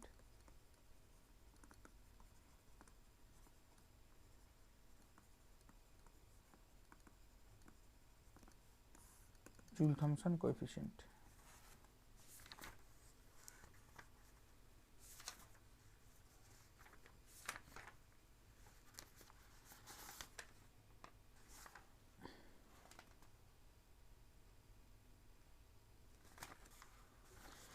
Okay okay okay okay Joule Thomson coefficient. আচ্ছা জুল থমসন কোএফিসিয়েন্ট হচ্ছে এই যে আমরা আইসেনথালপিক কার্ভ বলছি, আইসেনথালপিক কার্ভ, এই আইসেনথালপিক কার্ভ টেম্পারেচার প্রেসারের কার্ভ। বেসিক্যালি এই আইসেনথালপিক কার্ভের এই যে কার্ভটা, এই যে স্লোপটা, এই স্লোপটা চেঞ্জ হচ্ছে না। আমরা যদি এদিক থেকে দেখি, এই বরাবর স্লোপটা হচ্ছে আমার নেগেটিভ, স্লোপ নেগেটিভ, আর এইখানে হচ্ছে স্লোপ আমার পজিটিভ, ঠিক আছে।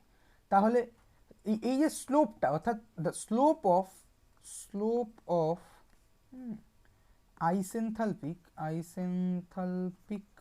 Curve, CURVE, is known as Joule-Thomson coefficient or mu JT। আচ্ছা, তার মানে কি? আচ্ছা, এই পিটি কার্ভ, এটা পি ভার্সেস টি কার্ভ, তাহলে এর স্লোপ মানে কি?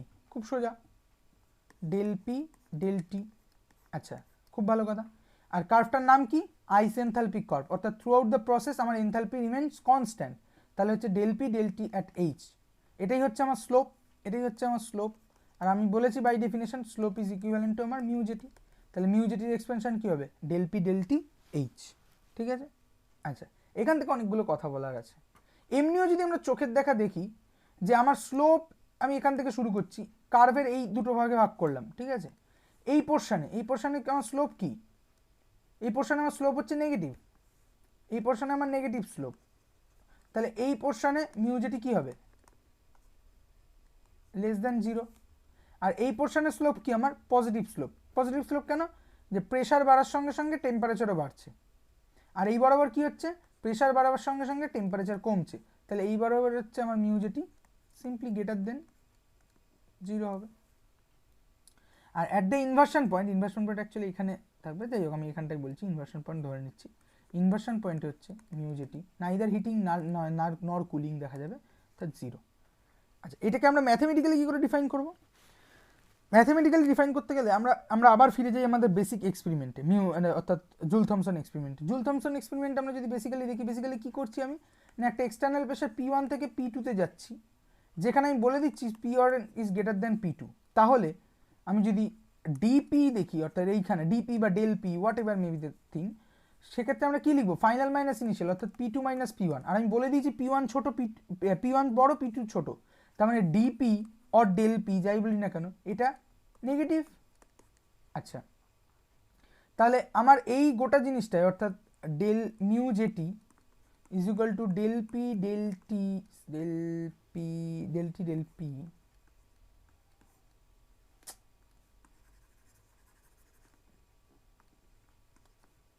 Equal to del T del P at constant H. এইখানে ডিপি বা del P is always negative, always negative, আর কোনো উপায় নেই। এটা এক্সপেরিমেন্টালের ফান্ডামেন্টাল অ্যাজাম্পশন যে এটা নেগেটিভ।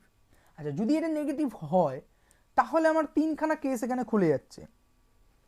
এক নম্বর হচ্ছে যে যখন টেম্পারেচার চেঞ্জটা পজিটিভ, 0 থেকে বড়, তাহলে টেম্পারেচার চেঞ্জ যদি পজিটিভ হয়, ডিপি ইজ অলওয়েজ নেগেটিভ, আমরা বলেছি অলওয়েজ নেগেটিভ, তাহলে মিউ জেটির সাইন কী হবে? ওপরটা নেগেটিভ, ওপরটা পজিটিভ, নিচটা নেগেটিভ, তাহলে ওভারঅল নেগেটিভ। তাহলে মিউ জেটি হচ্ছে আমার কী পাবো? নেগেটিভ, মানে 0 থেকে ছোটো। তাহলে মিউ জেটি উল্টো করে যদি বলি, মিউ জেটি যখন 0 থেকে ছোটো তখন টেম্পারেচার চেঞ্জটা পজিটিভ, অর্থাৎ আমরা কী পাবো? হিটিং পাচ্ছি। তাহলে জেটি হিটিং পাবো। তাহলে জুল থমসন হিটিং কখন দেখতে পাবো? যখন আমার বা উল্টো করে বললে জুল থমসন কোএফিসিয়েন্ট যদি 0 থেকে ছোটো হয়, অর্থাৎ নেগেটিভ হয়, তখন আমরা জেটি হিটিং পাবো। সেম অ্যাজ আমরা যদি বলি যে del P is always negative, আমরা জানি। এখন যদি ডেল টি এইটা নেগেটিভ হয়ে যায়, অর্থাৎ টেম্পারেচার চেঞ্জটা নেগেটিভ, অর্থাৎ প্রথমে যে টেম্পারেচার ছিল পরের টেম্পারেচার আরও কমে যাচ্ছে, তার মানে কী হচ্ছে? Basically cooling. তখন মিউ জেটির সাইন কী হবে? ওপরটা নেগেটিভ, নিচটাও নেগেটিভ, ওভারঅল পজিটিভ, তার মানে mu JT is greater than 0। তাহলে mu jetty joule Thomson coefficient যদি গ্রেটার দেন 0 হয়, তখন আমরা বলতে পারি জেটি কুলিং। আর আরেকটা পার্টিকুলার টাইম আছে অ্যাট দ্য ম্যাক্সিমাম পয়েন্ট, ঠিক আছে, যেটাকে আমরা বলছি inversion point. At inversion point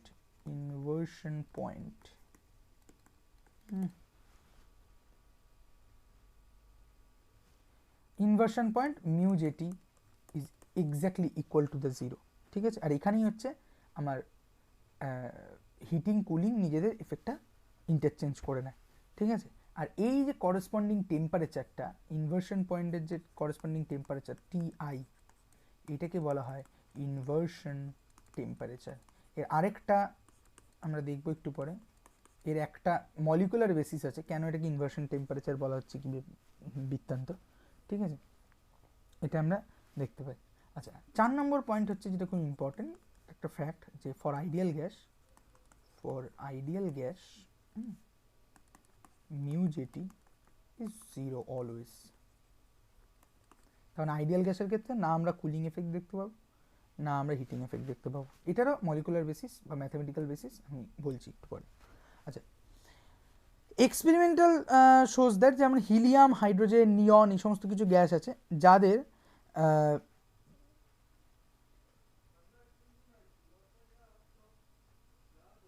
maximum মানে হিলিয়াম 5 নম্বর, হিলিয়াম, নিয়ন, হ্যাঁ, হাইড্রোজেন, এই সমস্ত গ্যাস আছে যাদের টিআই ম্যাক্স অর্থাৎ ম্যাক্সিমাম ইনভার্সন পয়েন্ট, যেটা ওই কার্ভের ওপরটা মনে করে না, বা এই পিডিএফটা থাকলে ওটা ভিডিওটা দেখার সময় ওটা খুলে নেবে, যে টিআই ম্যাক্স এইটার থেকেও মানে এইটা যা ভ্যালু, একটা এক্সাম্পল করা যাক, হাইড্রোজেনের এক্সাম্পল হচ্ছে হাইড্রোজেনের ম্যাক্সিমাম ইনভার্সন পয়েন্ট অর্থাৎ টিআই ম্যাক্স, এটার ভ্যালু হচ্ছে 204 কেলভিন, ঠিক আছে, আর আমাদের রুম টেম্পারেচার হচ্ছে 298 কেলভিন। তাহলে রুম টেম্পারেচার থেকে হাইড্রোজেনের টিআই ম্যাক্সটা অনেক, মানে ম্যাক্সিমাম ইনভার্সন টেম্পারেচারও অনেক কম। তার মানে রুম টেম্পারেচারে আমি যদি হাইড্রোজেনের এক্সপেনশন করি আমি কি পাবো? আমি পাবো হিটিং। মানে আমাকে যদি হাইড্রোজেনের এক্সপেনশন করব অথচ জিনিসটা কুলিং হবে, এই ব্যাপারটা পেতে গেলে আমাকে 204 কেলভিনের নিচে গিয়ে এক্সপেরিমেন্টটা করতে হবে, which is certainly not room temperature. এটা একটা মজাদার ব্যাপার যে কোনো সিলিন্ডার থেকে যদি কোনো এক্সপেরিমেন্টের ক্ষেত্রে আমাকে এক টিচার বলেছিল যে সে থার্মোডাইনামিক্স নিয়ে কাজ করেছিল, নামও শুনে থাকতে পারো, ওই ভিসি কলেজের এসবি স্যার, ঠিক আছে, তো পুরো নামটা ভুলে গেছি, এসবি তো বোধ, হ্যাঁ এসবি স্যার, নামটা ভুলে গেছি আমি, একদম লম্বা করে স্যারটা, খুব ভালো স্যার। উনি বলেছিল যে উনি সিঙ্গাপুর না কোথায় একটা গিয়ে কাজ করেছিল পোস্টডকের সময়, তো ওর এই হাইড্রোজেন মানে ওদের কাজে সপ্তাহে 3-4 দিন হাইড্রোজেন টাইড্রোজেন নিয়ে কাজ ছিল। তো ওরা কী করতো, ওই সিলিন্ডার থেকে হাইড্রোজেন কোনো একটা ভেসেল বা কিছুর মধ্যে ট্রান্সফার করতে হতো। তো এই ট্রান্সফারটা করার জন্য একদিন লাগতো। ধরো শুক্রবার এক্সপেরিমেন্ট করবো, তাহলে বৃহস্পতিবারের কাজ হচ্ছে দুজন মিলে বসে পালা করে, যে এ যখন খেতে যাবে তখন দেখবে হাইড্রোজেনটাকে একটা ভেসেলের মধ্যে ট্রান্সফার করতে হবে। কেন এটা এতটা টিডিয়াস প্রসেস? তার কারণ হচ্ছে আমি যদি হাইড্রোজেনকে ফ্রিলি এক্সপ্যানশন করতে দিই, আমি আরেকটা জায়গায় চলে যাচ্ছি, যে বাড়িতে কোনো অনুষ্ঠান, বিয়েবাড়ি, অন্নপ্রাশন, শ্রাদ্ধ, এইসব কিছু থেকে থাকলে দেখবে যে যখন ওই গ্যাসের সিলিন্ডারে রান্না হয়, আমাদের ঘরের রান্নায় বোঝা যাবে না, কিন্তু যখন বহু লোকের রান্না হয়, মানে বহু গ্যাস অ্যাট এ টাইম খরচা হচ্ছে, তখন দেখবে সিলিন্ডারের যে পোর্শনটা গ্যাস আছে, সিলিন্ডারের পাইপ, এখানে জল জমে যায়, ওই ঠিক সেই জলটা জমে আইসক্রিমের বোতল থেকে বা কোল্ড ড্রিঙ্কসের বোতল থেকে জল জমে, কারণ ওখানে হাত দিয়ে দেখবে বিশাল ঠান্ডা হয়ে যায়। মানে এরকম যদি কোনো সময় দেখে থাকো যে অনেক সময় কী হয়, একটা সিলিন্ডার থেকে 3খানা বড় বড় ওভেন চলছে, আমি দেখেছি এটা, তখন ওই যে পাইপের জাংশনগুলো সিলিন্ডারের একদম তলায়, ওখানে বরফ জমে যায়, লিটারেলি বরফ জমে যায়। তার কারণ হচ্ছে সিলিন্ডারে যে গ্যাসটা থাকে তার যে টিআই ম্যাক্সটা বা তার যে ইনভার্সন পয়েন্টটা, সেটা রুম টেম্পারেচারের থেকে অনেক ওপরে। যেমন CO2-র ক্ষেত্রে রুম টেম্পারেচার থেকে অনেক ওপরে। এবার রুম টেম্পারেচার থেকে অনেক ওপরে হলে কী হবে, যখনই আমাকে ফ্রিলি ওই ভেসেলটা দিয়ে, গ্যাসের ওভেনের ভেসেলটা দিয়ে আমি এক্সপ্যান্ড করতে দিচ্ছি, ইজ বেসিক্যালি যে এক্সপেরিমেন্টটা হচ্ছে সেটা হচ্ছে আমার জুল থমসন এক্সপেরিমেন্ট। তাহলে এই জুল থমসন এক্সপেরিমেন্ট হচ্ছে এমন একটা গ্যাসের যার ইনভার্সন টেম্পারেচার রুম টেম্পারেচার থেকে অনেক নিচে, তার মানে রুম টেম্পারেচারেও আমি একটা ইনভার্সন টেম্পারেচার পাবো। তাহলে প্রথমে যদি হিটিং হয়েও থাকে, তাহলে একটা ইনভার্সন টেম্পারেচারের পর ওটা কুলিং হতে শুরু করবে, এবং সার্টেনলি এদের ক্ষেত্রে কুলিংটাই দেখা যায়। মানে টিআই ম্যাক্সের থেকেও আমি নিচে দাঁড়িয়ে আছি, তাহলে আমি কি দেখতে পাবো? আমি কুলিংয়ে দেখতে পাবো। তাহলে এই যে কুলিং আমি দেখতে পাবো, এই কুলিংয়ের জন্য আমি বেসিক্যালি ওই সিলিন্ডারগুলো ঠান্ডা হয়ে যায়, ঠিক আছে।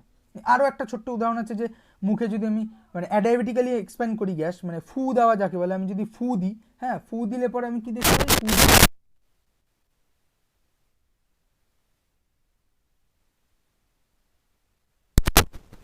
ফু যদি আমি দিই, ফু দিলে পরে আমি বেসিক্যালি যেটা দেখতে পাই যে হাতে ঠান্ডা লাগে, হ্যাঁ। এর কারণটা হচ্ছে ওই অ্যাডায়াবেটিক এক্সপেনশন হচ্ছে, এটাও যে আমার মুখের যে গ্যাস, সেটার ইনভার্সন টেম্পারেচারটা যদি কেউ ক্যালকুলেট করে বা খুঁজে বের করে, তাহলে সেটা আমাদের রুম টেম্পারেচার থেকে কম, বেশি হবে। তো যাই হোক, তো ওই হাইড্রোজেনের ক্ষেত্রে কী হয়, হাইড্রোজেনকে যদি আমরা এক্সপ্যান্ড করতে দিই, যেটা আমাদের এলপিজির ক্ষেত্রে, রান্নার গ্যাসের ক্ষেত্রে সিলিন্ডার ঠান্ডা হয়ে যায়, হাইড্রোজেনের ক্ষেত্রে ওইটা কিন্তু গরম হয়ে যায়। এবং ইভেনচুয়ালি একটা সিলিন্ডারকে যদি আমি ফ্রিলি ওরকম এক্সপ্যান্ড করতে দিই, ও গরম হতে থাকবে, গরম হতেও থাকবে, একটা সময় সিলিন্ডারটা গরম হয়ে যাবে এবং ব্লাস্ট করবে। আর হাইড্রোজেন ব্লাস্ট করা মানে সে একটা মানে যথেষ্ট মানে বড় সড়ো ব্যাপার। একটা ল্যাব ফ্যাবে ব্লাস্ট করা মানে সে মানে ভয়ঙ্কর কাণ্ড হয়ে যাবে, মানে ন্যাশনাল নিউজে চলে আসবে এরকম একটা ব্যাপার। ফলে যেটা করতো ওরা একদিন ধরে খুব স্লোতে, থার্মোডিনামিক্যালি ভীষণ স্লো প্রসেসে ওই গ্যাসটাকে অল্প অল্প অল্প অল্প করে ট্রান্সফার করতে, যাতে কি হতো, হিটিংটা হতো কিন্তু সেটা এত লো লেভেলে হিটিং হতো যে সেটা একটা সার্টেন টেম্পারেচারে, সাপোজ 40 ডিগ্রি বা 50 ডিগ্রি মেনটেন করে পাঠানো হচ্ছে। এবার একটা সিলিন্ডার 50 ডিগ্রি গরম হলো তাতে কিছু যায় আসে না, কিন্তু আমি যেটা ফ্রিলি এক্সপ্যান্ড করতে দিই, ও 100-200 ডিগ্রি দিকে পৌঁছে সাডেনলি এটা ব্লাস্ট করবে। আর হাইড্রোজেন ব্লাস্ট করা মানে হাইড্রোজেন তো নিজে জ্বলতে পারে খুব ভালো, ব্যাস মানে অগ্নিকাণ্ড করে দেবে মোটামুটি। তো এই হচ্ছে গল্প, যাই হোক। আচ্ছা, কন্ডিশন ফর কুলিং তো বলে দিলাম যে কুলিং কখন হতে পারে, হ্যাঁ, টিআই ম্যাক্স, এবং কুলিং তখনই আমরা দেখতে পাবো, একমাত্র শর্ত হচ্ছে যে টিআই ম্যাক্স মানে আমি যে এক্সপেরিমেন্টাল টেম্পারেচারে কাজ করছি সেটা টিআই ম্যাক্স, সেটা ওই পার্টিকুলার সাবস্টেন্সটা টিআই ম্যাক্স এবং টিআই মিনিমাম তার ভেতরে থাকতে হবে, হ্যাঁ, আদারওয়াইজ সবসময় আমরা হিটিং দেখতে পাবো। আচ্ছা,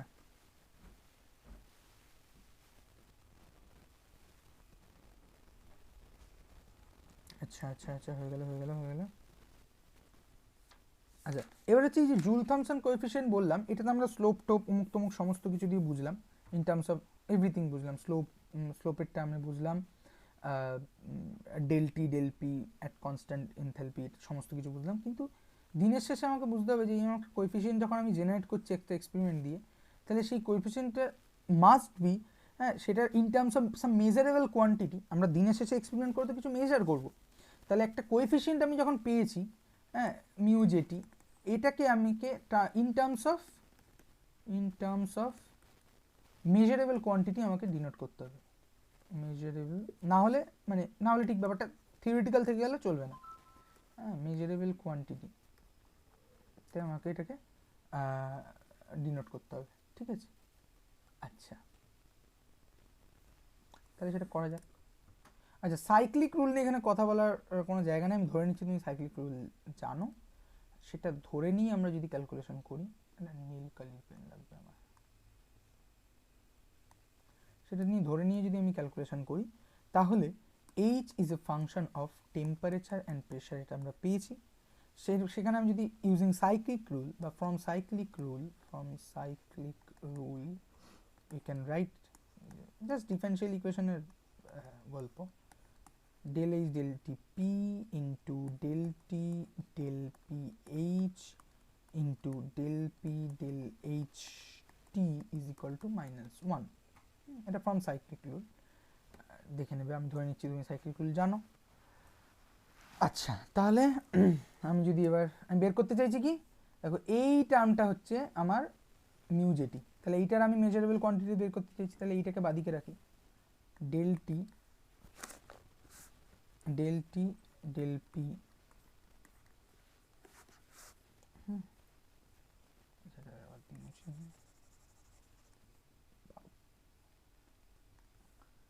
del T del P at H is equal to simply -1 divided by del H del T P into del P del H T, ঠিক আছে। আচ্ছা, এখানে del H del T P এই জিনিসটা, এইটা বেসিক্যালি হচ্ছে আমার সিপি, ঠিক আছে, del H del T P।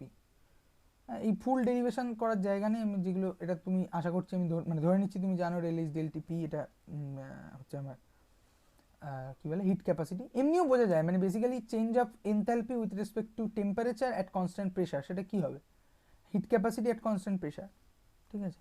তাহলে এই দিকটা আমি ট্রান্সফর্ম করে দিচ্ছি, mu JT is equal to simply আমি পেলাম -1/Cp ইন্টু, আমি যেটা করলাম এখানে আছে del P del H T, আমি উল্টে দিলাম del H del P T, 1/, আছে উল্টে দিলাম।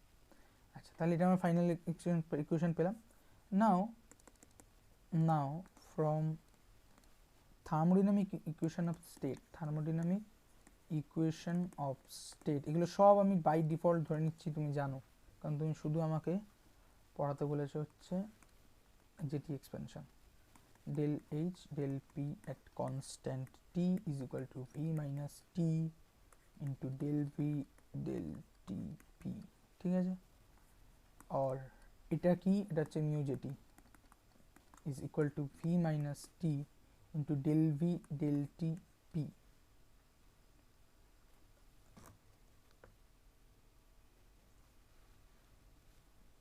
না ভুল লিখলাম, সরি। আচ্ছা, ফ্রম থার্মোডাইনামিক ইকুয়েশন এটা পেলাম। এইবার আমরা যদি এখান থেকে লিখি, এখান থেকে লিখছি, এটাকে টেনে এনে, হ্যাঁ এটাকে টেনে এনে লিখছি, কি লিখছি এটাকে টেনে এনে, যে আমি পেয়েছি কি মিউ জেটি, আমি একবার এটা লিখে নিচ্ছি। আহা, কেন্দ্র খুলে গেল কেন আবার।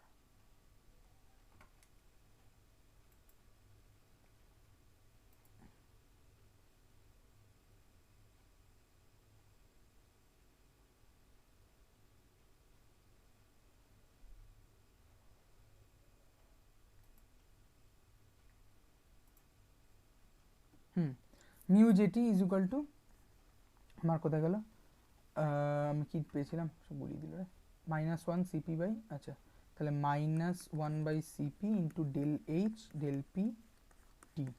এই ডেল এইচ ডেল পিটি আমি এই ইকুয়েশন থেকে এখানে সাবস্টিটিউট করলাম, ঠিক আছে। করে কি পাচ্ছি, অন্য colour, mu JT is equal to 1 by CP into V minus T into del V del T P. Okay, আচ্ছা এই অবধি আমি রাখছি। এবার আমরা জানি যে thermal expansion coefficient, thermal expansion মানে আমি চাইছি যত, আমার মূল উদ্দেশ্য হচ্ছে যত ধরনের মেজারেবল কোয়ান্টিটি আছে এক্সপেরিমেন্টালি মেজার করা যায় তার টার্মস আমি মিউজিটিকে আনবো। এখানে আমি সিপি পেয়ে গেছি একটা measurable quantity, volume measurable quantity, temperature measurable quantity, বা del V del T P এটা কোনো মেজারেবল কোয়ান্টিটি নয়, মানে এখনো অবধি নয়। এবার আমি এটাকে কনভার্ট করবো একটা মেজারেবল কোয়ান্টিটি, তাহলেই আমার কাজ হয়ে যাবে। আচ্ছা, থার্মাল এক্সপ্যানশন কোএফিসিয়েন্ট আলফা, এর এক্সপ্রেশন কি, alpha equal to 1 by V into del V del T P, এই আমি পেয়ে গেলাম। তাহলে alpha is equal to 1 by V del V del T P, তাহলে এটাই যদি আমি এখানে এক্সপ্যান্ড করি, বা রাদার আমি যদি এইভাবে লিখি যে del V del T P is equal to alpha into V, তাহলে এখান থেকে আমরা পাবো খালি change mu JT is equal to কী ছিল, -1 by CP V minus T into, এটা মানে হচ্ছে আলফা ভি, তাহলে টি ইন্টু আলফা ভি, ঠিক আছে। চলো, আর একটু ভালো করে রূপ দিতে চাইলে এখান থেকে ভিটা কমন নিয়ে নিতে পারি, মাইনাসটা বের করে দিতে পারি, তাহলে বেসিক্যালি আমি V by CP is equal to alpha T -1, ঠিক আছে। এখানে যদি আমরা একটু ফলো করি, V is measurable quantity, Cp is measurable quantity, alpha is measurable quantity, T is measurable quantity, 1 is 1, so mu gt কে আমি in terms of measurable quantity পেয়ে গেলাম। এটা ইম্পর্টেন্ট ইকুয়েশন, ঠিক আছে। আর একটা ছোট্ট কাজ বাকি আছে আই থিঙ্ক, হ্যাঁ তার পুরো কাজটা আমি করব না, আমি দুটো ক্ষেত্রে কাজটা করব। সেটা হচ্ছে যে জুল থমসন কোএফিসিয়েন্ট আর inversion temperature for gases owing different equation of state, ঠিক আছে। তাহলে আমি বের করবো হচ্ছে মিউ জেটি এবং inversion temperature for gases owing different equation of state মূলত 4 ধরনের গ্যাসের ক্ষেত্রে করা যায়। 1 নম্বর হচ্ছে PV is equal to nRT, 2 হচ্ছে পিভি দুই হচ্ছে P into V minus N B is equal to nRT, 3 হচ্ছে আমার P plus N square A by V square into V is equal to nRT, আর 4 হচ্ছে আমার simply মানে van der Waal gas, অর্থাৎ P p plus N square A by V square into V minus N B is equal to nRT. এই চার ধরনের গ্যাসের ক্ষেত্রে আমরা, চারটে ইকুয়েশন অফ স্টেটের গ্যাসের ক্ষেত্রে আমরা ইনভার্সন টেম্পারেচার মিউজেটি বের করতে পারি। এখানে আমি যেটা করব বেসিক্যালি সেটা হচ্ছে এইটা দেখাবো আর এইটা দেখাবো, আর এই দুটো থাকবে তোমার কাজ। খুব সহজ প্রসেস। আচ্ছা, এক নম্বর প্রসেস কি? এক নম্বর হচ্ছে আমি আইডিয়াল গ্যাস নিচ্ছি। হ্যাঁ, আইডিয়াল গ্যাস। তাহলে আমার গ্যাসটা কি? Ideal gas. Equation of state কি? P V is equal to nRT. আচ্ছা, P V is equal to nRT, তাহলে ভি ইজ ইকুয়াল টু, আচ্ছা আমাকে কি বের করতে হবে আমি একটু দেখে নিই। আমি বের করতে চাইছি মিউজেটি। মিউজেটির একটা ভালো এক্সপ্রেশন দেখি, এইটা মিউজেটি, এই এক্সপ্রেশনটা। এই এক্সপ্রেশনে আমি যদি দেখতে চাই, হ্যাঁ এই এক্সপ্রেশনে যদি দেখতে চাই,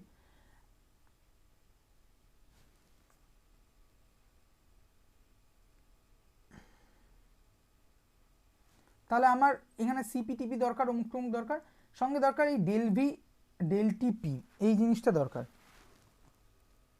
না, এটা এখান থেকে না করে এখান থেকেও করা যায়, একটু সহজভাবে করা যায় এই এই ইকুয়েশনটা থেকে। ডেল এইচ ডেল পি, তাহলে mu JT is equal to -1/cp into del H del P টি।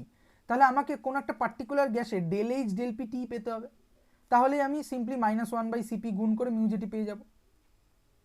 আচ্ছা, del H del P T কী করে পাবো? Del H del P T এই ইকুয়েশন থেকে is equal to V minus T into del V del TP. তাহলে আমাকে finally একটা গ্যাসের ইকুয়েশন অফ স্টেট থেকে ডেল ভি ডেল টিপি এই কোয়ান্টিটিটা বের করতে হবে। দেন তার সাথে টি গুণ করে ভি থেকে সেটা বিয়োগ করে আমি ডেল এইচ ডেল পি পাবো, এবং সেই ডেল এইচ ডেল পি কি ইউজ করে আমি ফাইনালি মিউজেটি পাবো। এই এক্স্যাক্ট কোর্সটা প্রত্যেকটা গ্যাসের ক্ষেত্রে আমরা করতে পারি। ফর সার্টেনলি আমরা এই gas, for certainly this case আমরা করবো আইডিয়াল গ্যাসের ক্ষেত্রে, যেখানে স্টেট অফ ইকুয়েশনটা হচ্ছে P V is equal to nRT. তাহলে V is equal to simply n R by P. আচ্ছা, আমাদের বের করতে হবে কি? আমাদের বের করতে হবে হচ্ছে del V del T P is equal to simply P হচ্ছে কনস্ট্যান্ট, তার হচ্ছে এন আর বাই পি। ঠিক আছে, এন আর বাই পি হয়ে গেলাম। আচ্ছা, from the thermodynamic equation state, আর আমি এত কথা লিখছি না, del H del P T is equal to V minus T into del V del T P, और V minus T into del V del T P আমি পেয়েছি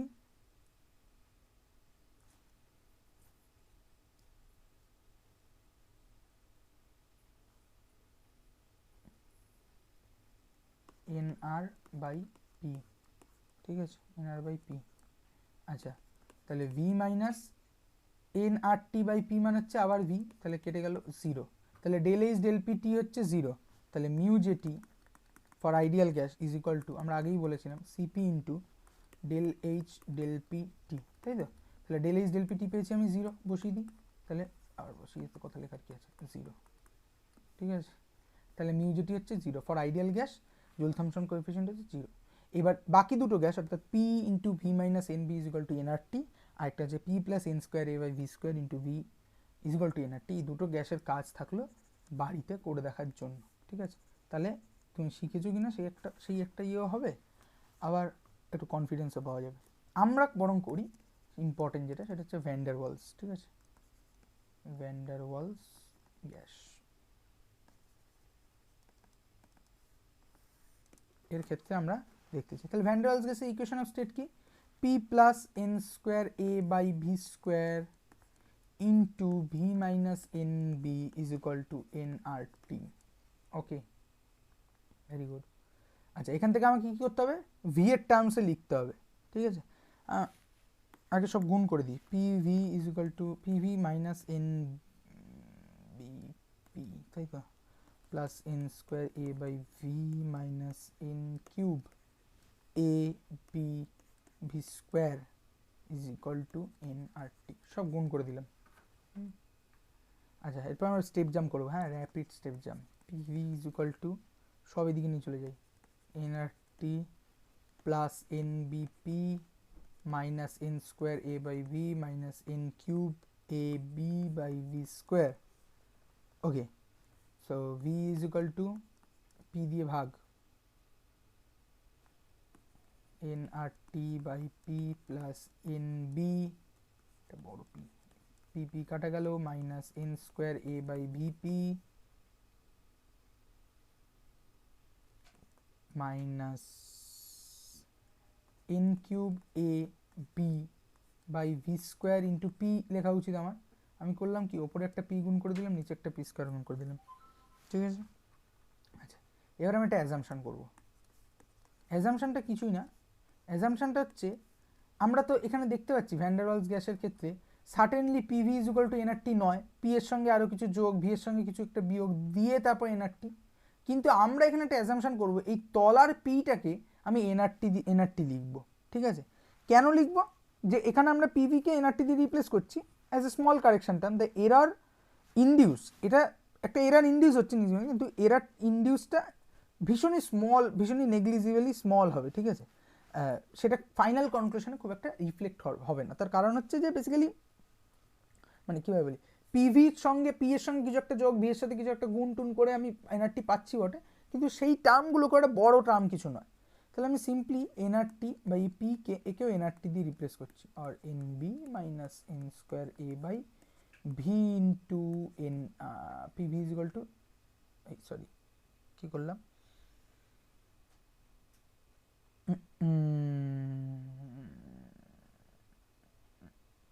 nRT by P, এটা তো পি থাকবে, পি থাকবে, এটা ঠিক আছে। N square by V P, V P মানে হচ্ছে এনআরটি, পিভি মানে হচ্ছে আমার NRT, minus N cube A B P divided by P square V square, তার মানে হচ্ছে N square R square T square, ঠিক আছে। আচ্ছা, এন স্কোয়ার কেটে গিয়ে একটা এন পড়ে থাকবে, এখানে এন কেটে গিয়ে এন, তাহলে ফাইনালি আমি পেলাম V is equal to N R T by P plus N B minus N A by R T minus N A B P by R square T square. খুব ভালো কথা। আচ্ছা, এবার আমি কি বের করব, del V del T P, খুব ভালো কথা। পেলাম N R by P plus, এই ভদ্রলোক তো উড়েই যাবে, জিরো হয়ে যাবে, মাইনাস এখানে প্লাস হয়ে N A by R T square, এখানে পেলাম মাইনাস টু এ, আচ্ছা টু এন থাকবে একটা, two N A B P by R square T cube, তাই তো।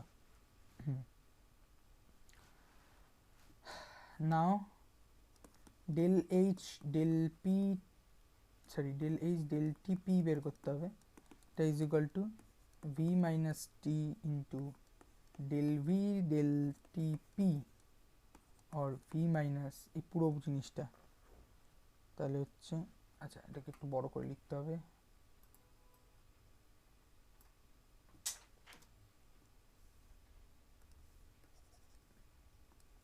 তাহলে del H del T P is equal to N R T, আমি এই জিনিসটাকে লিখছি, n R T by P plus N B minus N A by R T plus n A B P R square T square minus T into, বাপরে কত বড় জিনিস, n R by P plus n A by R T square minus two N A B P by R square T cube. খুব ভালো কথা, একবার লিখতে পারি, এটা is equal to N B minus two N A by R T plus three N A B P, equation কত বড় বড় জিনিসপত্র।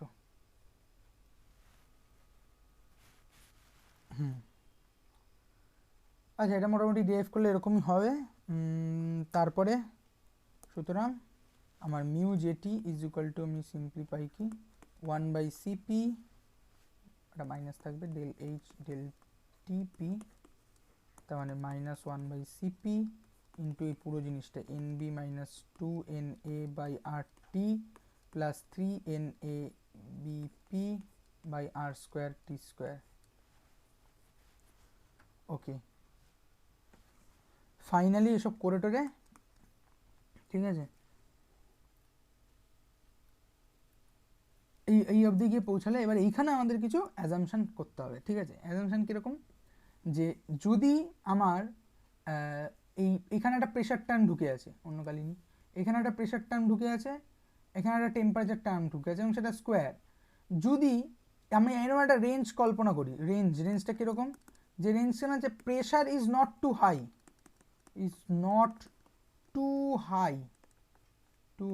HIGH, হ্যাঁ, and temperature is not too low, তখন কী হবে, তখন এই যে টার্মটা, অর্থাৎ এখানে একটা প্রেশার আছে, এটা খুব একটা হাই না, আবার টেম্পারেচার আছে সেটা খুব একটা লো নয়, খুব লো হলে কিন্তু চাপের হয়ে যাবে, তখন এই টার্মটাকে আমি আর ইগনোর করতে পারবো না। বাট ইন দিস রেঞ্জ, যেখানে pressure is not too high, temperature is not too low, এই দুটো রেসপেক্টে আমি এই টার্মটাকে ইগনোর করতে পারি। করলে পরে আমি লিখতে পারি, হয় না লিখে, mu JT is approximately equal to 1/CP into NB minus 2NA/RT। Very good. চলো, এইখান থেকে অনেকগুলো কন্ডিশন খুলে যাবে। এক নম্বর কন্ডিশন, বি ইজ, আচ্ছা এখানে একটা জিনিস করা যেতে পারে, এই এনটাকে আমরা উড়িয়ে দিতে পারি, তাই না? NA 2A থাকলো, এইখানে এনটা বাইরে আসবে। আচ্ছা, CP/N করলে আমরা কি পাই, CP বার, তাহলে এখানে ওপরে এন আছে, নিচে সিপি, তাহলে নিচে CP বার, এটা লিখে দিতে পারি। আচ্ছা, এইবার তাহলে আমরা কি বলতে পারি, যে বি, যদি B is greater than 2A/RT হয়, তার মানে কি, এটা প্রেশার কারেকশন টার্ম, এটা volume correction term, volume correction term জিতছে, প্রেশার কারেকশন টার্ম হারছে, তার মানে হচ্ছে আমার ইন্টারমলিকুলার রিপালশন, হ্যাঁ, ইন্টারমলিকুলার রিপালশন, এটাই তো ভলিউম কারেকশন। তাহলে ইন্টারমলিকুলার রিপালশন এটা ডমিনেটস ওভার ইন্টারমলিকুলার অ্যাট্রাকশন, ঠিক আছে? তাহলে এই এটা হচ্ছে ইন্টারমলিকুলার অ্যাট্রাকশনের পার্ট, আর এই বিটা হচ্ছে ইন্টারমলিকুলার রিপালশনের পার্ট। তাহলে B is greater than 2A/RT, তাহলে ওভারঅল এটাই বোঝায় যে ইন্টারমলিকুলার রিপালশন ডমিনেট করছে ওভার ইন্টারমলিকুলার অ্যাট্রাকশন। তাহলে সেক্ষেত্রে কী হবে, এই বি ইজ বড়, এই 2A হচ্ছে ছোট, তাহলে ওভারঅল জিনিসটা নেগেটিভ হবে, অর্থাৎ মিউ জেটি লেস দ্যান 0 হবে। আচ্ছা, মিউ জেটি লেস দ্যান 0 মানে হচ্ছে আমরা কি জানি, জেটি হিটিং। তার মানে আমরা দেখলাম যে এমন গ্যাস যাদের ক্ষেত্রে ইন্টারমলিকুলার রিপালশনটা ডমিনেট করে ওভার ইন্টারমলিকুলার অ্যাট্রাকশন, তাদের ক্ষেত্রে আমরা মিউ জেটি হিটিং পাই, ঠিক আছে? আচ্ছা, সেকেন্ড কেস, যদি B is less than 2A/RT হয়, তার মানে হচ্ছে আমি আর লিখছি না, রিপালশন, লিখি repulsion, intermolecular repulsion is less than, হারছে, ইন্টারমলিকুলার অ্যাট্রাকশন বাড়ছে, তাহলে সেক্ষেত্রে মিউ জেটির কী হবে, যে এইখানে B is less than -2A/RT, তাহলে এই ভেতর থেকে একটা মাইনাস আসছে, বাইরের মাইনাস কেটে যাচ্ছে, তাহলে mu JT is greater than 0, তার মানে আমরা পাবো জেটি কুলিং। তার মানে এমন গ্যাস যাদের ক্ষেত্রে ইন্টারমলিকুলার রিপালশনের থেকে ইন্টারমলিকুলার অ্যাট্রাকশন বেশি, তাদের ক্ষেত্রে আমরা জেটি কুলিং পাই। আর ফর এ পার্টিকুলার গ্যাস, আচ্ছা এখানে একটা এক্সাম্পল দিতে পারি আমরা, যে এরকম গ্যাস যেখানে ইন্টারমলিকুলার রিপালশনটা ডমিনেট করে ইন্টারমলিকুলার অ্যাট্রাকশন, এরাই হচ্ছে হাইড্রোজেন, হিলিয়াম, এরা, এই জন্য এদের ক্ষেত্রে হিটিংটা দেখা যায়। আর এখানে হচ্ছে কার্বন ডাই অক্সাইড এক্সেট্রা। আচ্ছা, 3 নম্বর কেস কি, 3 নম্বর কেস হচ্ছে আমার, আচ্ছা 3 নম্বর কেস কোথায়, 3 নম্বর কেস হচ্ছে যে যখন B is exactly equal to, বা এইভাবে না বলে আমি উল্টো করে বলি, আমি বলি যে এমন একটা কেস, আমি তো দেখলাম মিউ জেটি 0 থেকে বড়, মিউ জেটি 0 থেকে ছোটো, এই সমস্ত কেস দেখে নিলাম। এরকম একটা কেস কল্পনা করি যখন mu JT is equal to 0, সেটা কখন হওয়া সম্ভব, মিউ জেটি যদি ইকুয়াল টু 0 হয়, তাহলে -1/CP বার বি মাইনাস 2A/RT, এই পুরো জিনিসটা 0 হবে, অর বি মাইনাস 2A/RT এটা 0 হবে, or B is equal to 2A/RT হবে, ঠিক আছে? তাহলে এই কন্ডিশন, এখান থেকে আমি টেম্পারেচার বের করতে চাইছি। আচ্ছা, এই ঘটনাটা কখন ঘটে, মিউ জেটি কখন 0 হয়, আমরা দেখেছি ইনভার্সন পয়েন্টে, ইনভার্সন পয়েন্টে। তাহলে ইনভার্সন পয়েন্টের যে টেম্পারেচার, সেই টেম্পারেচারটা হচ্ছে আমার ইনভার্সন টেম্পারেচার। সেটা যদি বের করি তো কীভাবে বের করবো? টি ইজ ইকুয়াল টু 2a/b আর, ঠিক আছে। তাহলে এটা হচ্ছে আমার ইনভার্সন টেম্পারেচার, ঠিক আছে। তাহলে ইনভার্সন টেম্পারেচারের আমি ইয়ে কী পেলাম, এক্সপ্রেশন 2a/rb। আচ্ছা, বয়েল টেম্পারেচার আমরা কি জানি, a/rb। তাহলে ইনভার্সন টেম্পারেচারের আরেকটা ইয়ে হচ্ছে 2 × TB। আশা করি বোঝা গেল, ঠিক আছে। আচ্ছা, এখান থেকে আরও অনেক কিছু করা যায়, যে দুটো ইনভার্সন টেম্পারেচার যে এক্সিস্ট করে সেটাও বের করা যায়। সেটা বের করা এমন কিছু কঠিন কাজ নয়। যে মিউ যেটি ইকুয়াল টু 0, তাহলে আমি যদি ওই বেসিক্যালি যে ইগনোরটা করছি না, এখানে কোথায় যেন ইগনোর করলাম একটা, এই যে এইখানে যে ইগনোর করে আমি রেঞ্জের পরে ইগনোর করে এই ইকুয়েশনটা লিখলাম, যদি না করে আমি মিউ যেটি ইকুয়াল টু 0 বসাই আর এই পুরো এক্সপ্রেশনটা নিয়ে কাজ করি, তাহলে আমি পরিষ্কার দেখাতে পারবো যে there is 2 inversion temperature in other cases, ঠিক আছে। এবং তাদের ইয়েও পাব। তা আমি সেসবে আর যাচ্ছি না, আমি বরং হ্যাঁ মোটামুটি এখানে ওই অঙ্কটা করে দেখাচ্ছি না এখন, ঠিক আছে। যদি লাগে তো বলে আমি আবার বলে দেবো ওখানে, ঠিক আছে। তাহলে এখান থেকে একটা এক্সপ্লেনেশনের, মলিকুলার এক্সপ্লেনেশনের দিকে যাই আমরা, দিয়ে শেষ করি পার্টটা। মলিকুলার এক্সপ্লেনেশনের পার্টটা হচ্ছে আমার এরকম দেখতে খানিক একটা, আমরা এইটার এইরকম একটা পোটেনশিয়াল আঁকছি, এটার নাম হচ্ছে Lenard Jones potential, LJ potential, ঠিক আছে। এই বরাবর আমার আর, এই বরাবর হচ্ছে আমার পোটেনশিয়াল, ঠিক আছে। আচ্ছা, এর কিছু রিজিয়ান আছে। রিজিয়ান হচ্ছে এই রিজিয়ানটা যেমন হচ্ছে আমার রিপালশন রিজিয়ান, ঠিক আছে। এই রিজিয়ানটাকে আমরা বলবো কি বলবো, রিপালশন রিজিয়ান, ঠিক আছে। সেমলি এই রিজিয়ানটাকে বলবো অ্যাট্রাকশন রিজিয়ন,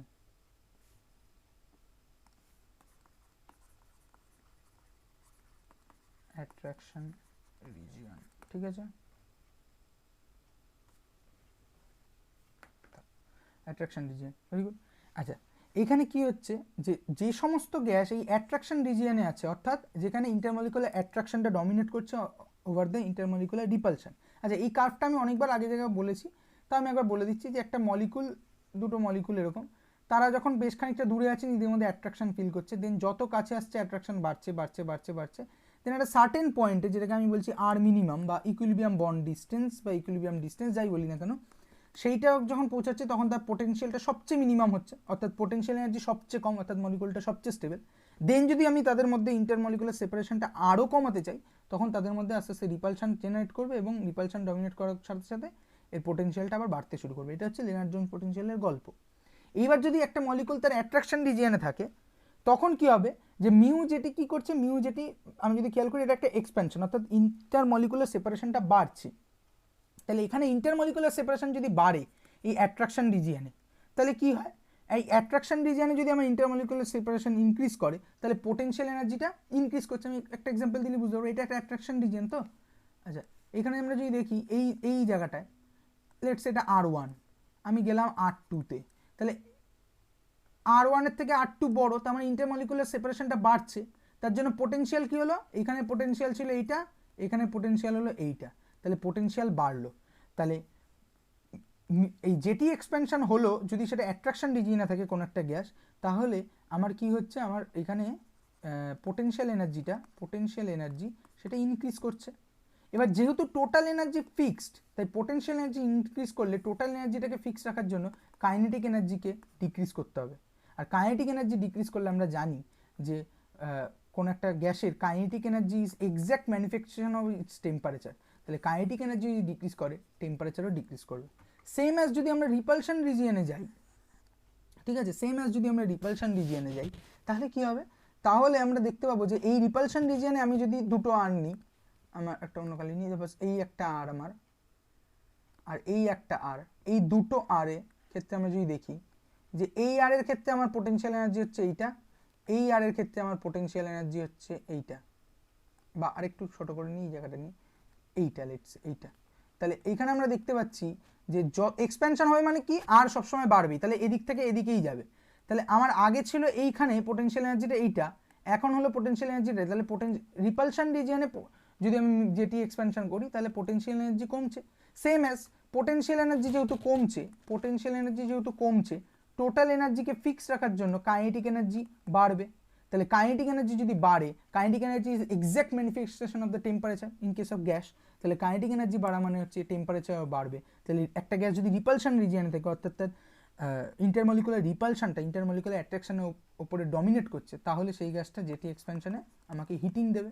সেম অ্যাজ এখানে আমি এটা বলিনি, কুলিং দেবে। আর একদম মিনিমাম ডিস্টেন্সে এইখানে যখন থাকবে, এখানে নাইদার হিটিং নার কুলিং, এটাই হচ্ছে আমার ইনভার্সন পয়েন্ট। ঠিক আছে, এটাই হচ্ছে আমার ইনভার্সন পয়েন্ট। এই হলো আমার চলে গেল জেটি এক্সপ্যানশন। যতটা মোটামুটি আমার মনে হচ্ছে কভার করা দরকার, আরও অনেক কিছু আছে এখানে বলার মতো, সেগুলো বলিনি, দুটো কাজ দিয়েছি। এটা হচ্ছে আমার আচ্ছা, এরপরে বলেছিলাম ম্যাক্সওয়েল রিলেশন। ম্যাক্সওয়েল রিলেশনটাও ছোটো করে বলে দিই। ম্যাক্সওয়েল রিলেশন হচ্ছে খুব সোজা একটা ব্যাপার, মানে কিছুই নেই প্রায় বলতে গেলে। ম্যাক্সওয়েল রিলেশন কোথায় ম্যাক্সওয়েল রিলেশন, আচ্ছা তুমি বলছো ম্যাক্সওয়েল রিলেশন লিখে দিলেই হতো।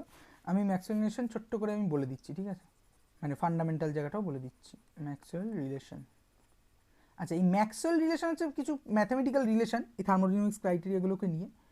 4টে ম্যাক্সওয়েল রিলেশন পপুলার থার্মোকেমিস্ট্রির সেক্টরে, বাট আরও অনেক ধরনের ম্যাক্সওয়েল রিলেশন ফিজিক্সে কিন্তু ডেভেলপ করা যায়। ঠিক আছে, এটা আমি জাস্ট বলে রাখলাম। আচ্ছা, কোড দিয়ে এলো ম্যাক্সওয়েল রিলেশনটা? আচ্ছা একসেকেন্ড দাঁড়াও।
আচ্ছা, ম্যাক্সওয়েল রিলেশন কি? ব্যাপারটা হচ্ছে ম্যাক্সওয়েল রিলেশন হচ্ছে আমরা যদি কয়েকটা স্টেট ফাংশন, থার্মোডাইনামিক্সে যে স্টেট ফাংশনগুলো ইউজ হয়, ঠিক আছে, state functions commonly used in thermodynamics, তারা কারা না U, H, A, derive state function, হ্যাঁ, বা কি বলবো thermodynamic state function that represent different kind of energy. এটা খুব ভালো হলো। তাহলে ইউ, এইচ, এ আর হচ্ছে জি, এই 3 ভদ্রলোক। আচ্ছা, এরা কার কার ফাংশন আমরা যদি দেখতে চাই, U is a function of entropy and volume, H is a function of, কিছুক্ষণ আমরা আগেই আমরা করেছি S N P, A is a function of temperature and volume, and G is a function of temperature and pressure.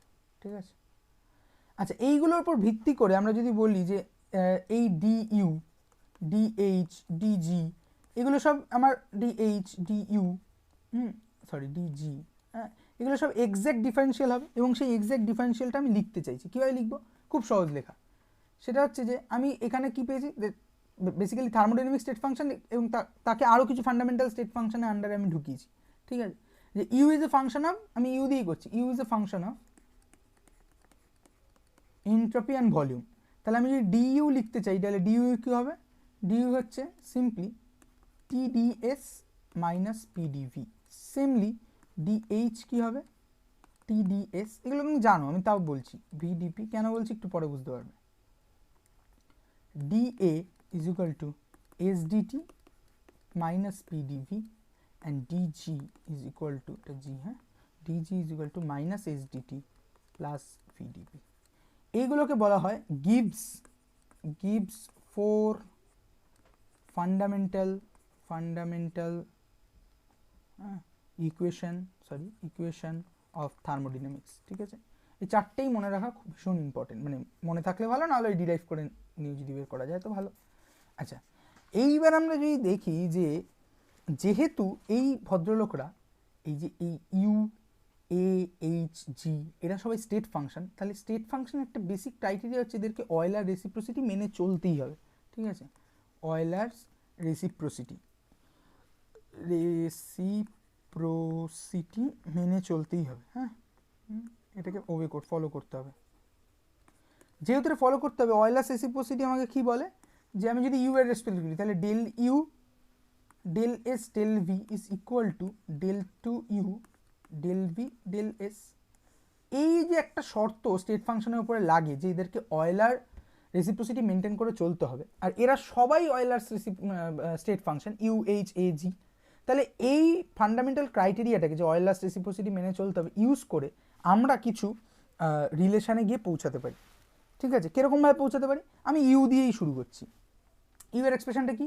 D U is equal to minus S DT নাকি TDS minus PDV, তাই তো? হ্যাঁ, TDS minus PDV, very good. তাহলে আমি যদি বের করি del you del S at constant volume, constant volume মানে এই পাশটা পুরো জিরো হয়ে গেল, পড়ে থাকলো এইটা, ডেল এসটাকে নিচে চলে এসেছি, তাহলে সেটা হচ্ছে টি।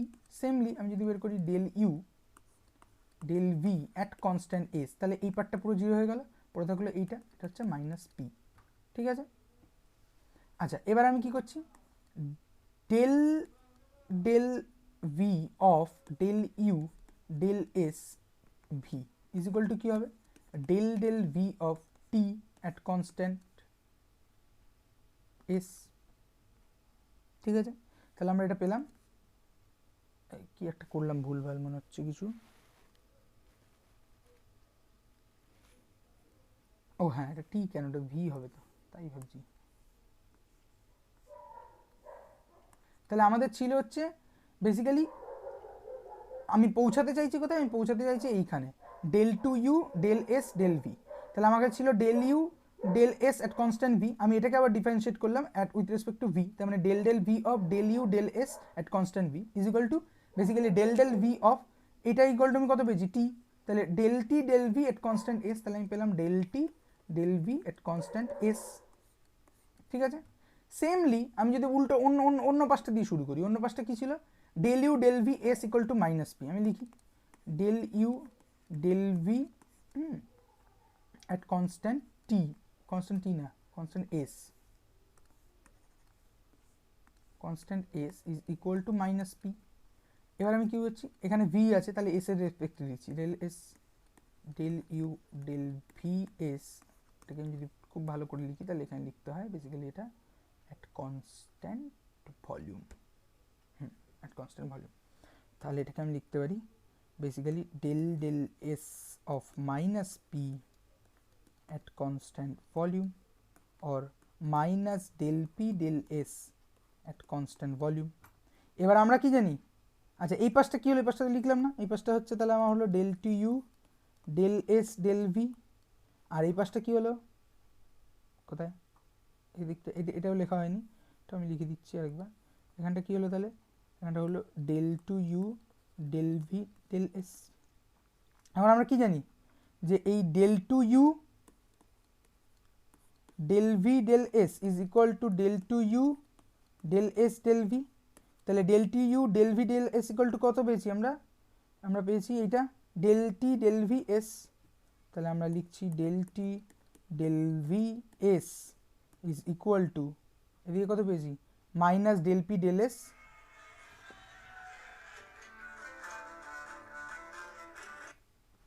Minus del P minus del P del S at constant V. এইটা হলো একটা ম্যাক্সওয়েল রিলেশন। ঠিক আছে, এবার বুঝতেই পারছি আমরা যে যেরকম আমরা ইউ এর রেসপেক্টে এই কাজটা করে একটা ম্যাক্সওয়েল রিলেশন পেলাম, কি পেলাম? Del T del V at constant S equal to minus del P del S at constant V. ঠিক সেরকম করেই আমরা ডেল ডি এর রেসপেক্টে ডিজি রেসপেক্টে অর্থাৎ মানে ডিজির ফান্ডামেন্টাল ইকুয়েশন যেটা সেটাকে নিলে ডি এর ফান্ডামেন্টাল ইকুয়েশন ডি একটা কী আছে ডি এ ডিজি ডিএইচ এদের ফান্ডামেন্টাল ইকুয়েশনের রেসপেক্টে আরও তিনটে ম্যাক্সওয়েল রিলেশন পাবো এরকম, এবং তারা কারা, তারা এরকম দেখতে আমি লিখে দিচ্ছি একবারে যে 4 কমন ম্যাক্সওয়েল রিলেশন। একটা তো সার্টেনলি আমরা এটা পেয়েছি, আমি আরেকবার লিখছি del T del V at S is equal to minus del P del S at constant V. এটা আমরা পেলাম কোথা থেকে, ইউ এর ইকুয়েশন থেকে, ঠিক আছে। সেরকম আরেকটা পাবো del T del P S is equal to del V. মানে ম্যাক্সওয়েল রিঅ্যাকশন নিয়ে ভয় পাওয়ার কিছু নেই, মানে খুবই সোজা একটা ব্যাপার, ঠিক আছে। আমিও ভয় পেতাম, মানে আমি যখন তখন নবর কাছে পড়তাম না, ফলে আমি খুব বাজেভাবেই শিখেছিলাম ব্যাপারটা। আমি ভাবতাম যে কী না কি বুঝতে পারি না তো কী জিনিস, আর সবাই ওই নিমোনিক ডিভাইস দিয়ে শেখানোর চেষ্টা করতো, বা তোমার কথা ওই ট্রিক। ফলে ফান্ডামেন্টাল জায়গাটা না শিখে নিমোনিক ডিভাইস বা ট্রিক শিখলে পরে গুলিয়ে যাওয়ার মারাত্মক চান্স থাকে, ঠিক আছে। আর সেটা সে ভালো করে শেখা হবে বলেও আমি মনে করি না। তাহলে এইটা হচ্ছে আমার 4টে ফান্ডামেন্টাল ম্যাক্সওয়েল রিলেশন। তুমি চাইলে এটা বাড়িতে বসে ডিরাইভ করতে পারো, এই ডিরাইভের প্রসিডিওর আমি দেখিয়ে দিলাম। এইবার আমি তোমাকে নিউমোনিক ডিভাইসটা বলতে পারি। এই নিউমোনিক ডিভাইসটার একটা ইতিহাস আছে। নিউমোনিক ডিভাইসটা হচ্ছে ওই আমি উচ্চারণ করতে পারি না, কোয়িং বন্ড ডায়াগ্রাম বলা হয় এটাকে, হ্যাঁ, নিউমোনিক ডিভাইস। নিউমোনিক ডিভাইস মানে হচ্ছে নিউমোনিক ডিভাইস মানে হচ্ছে, নিউমোনিক কথাটা মানে হচ্ছে মনে রাখা, মনে রাখার মতো আর কি, ঠিক আছে। তো মনে রাখার মতো একটা পদ্ধতি, সেটা মূলত ওই কনিক সামথিং এফও কনিক, এইটা প্রথম এই নিউমোনিক ডিভাইসটা ডিজাইন করেছিল, কিন্তু ম্যাক্স বন্ড স্টুডেন্টরা এটাকে পপুলারাইজ করে, তাই জন্য এই ডায়াগ্রামটাকে বলা হয় কনিক বন্ড ডায়াগ্রাম, ঠিক আছে। ডায়াগ্রামটা কি, ডায়াগ্রামটা হচ্ছে সিম্পলি একটা স্কোয়ার, ঠিক আছে, একটা স্কোয়ার, আচ্ছা, যার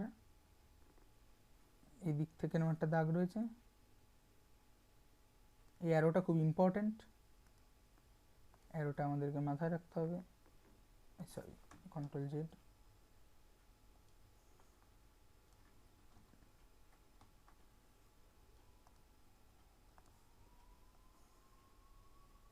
এরকম একটা জিনিস রয়েছে। আচ্ছা, এইবার এই অ্যারোটার প্রত্যেকটা কর্নার মানে ভার্টিসেস, প্রত্যেকটা এই যে ভার্টিসেস, এই ভার্টিসেস কিছু জিনিসকে ডিনোট করবে এবং এই সাইড কিছু জিনিসকে ডিনোট করবে, ঠিক আছে। আচ্ছা, সাইড কাদেরকে ডিনোট করবে, সাইড হচ্ছে সেই সমস্ত থার্মোডাইনামিক স্টেট ফাংশনকে ডিনোট করবে যারা এনার্জিকে রিপ্রেজেন্ট করে, অর্থাৎ ইউ, আমরা এতক্ষণ আগে কথা বললাম ইউ এইচ, তারপরে কি জি, এরা। আর এই কর্নার কাদেরকে রিপ্রেজেন্ট করবে, ঠিক আছে, এই কর্নার বেসিক্যালি রিপ্রেজেন্ট করবে হচ্ছে, ঠিক আছে, এক সেকেন্ড ঠিক বলছি তো,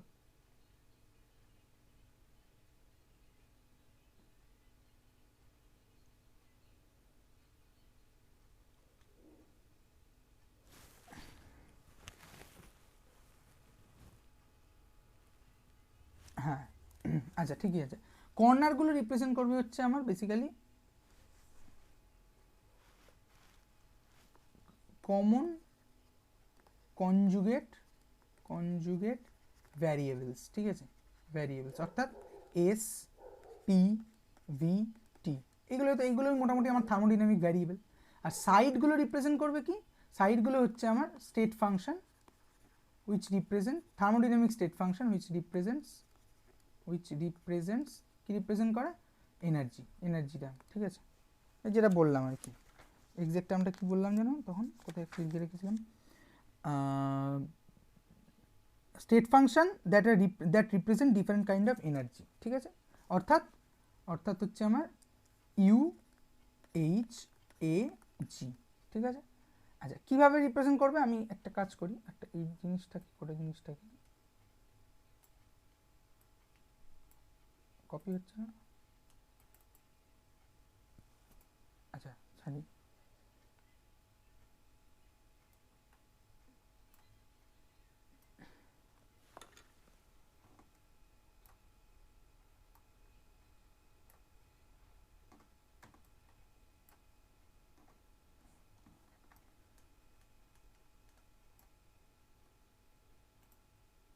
আচ্ছা কপি করে কি করে,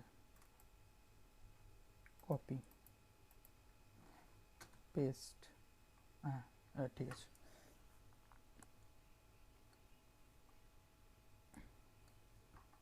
আচ্ছা এবার আসি এখানে,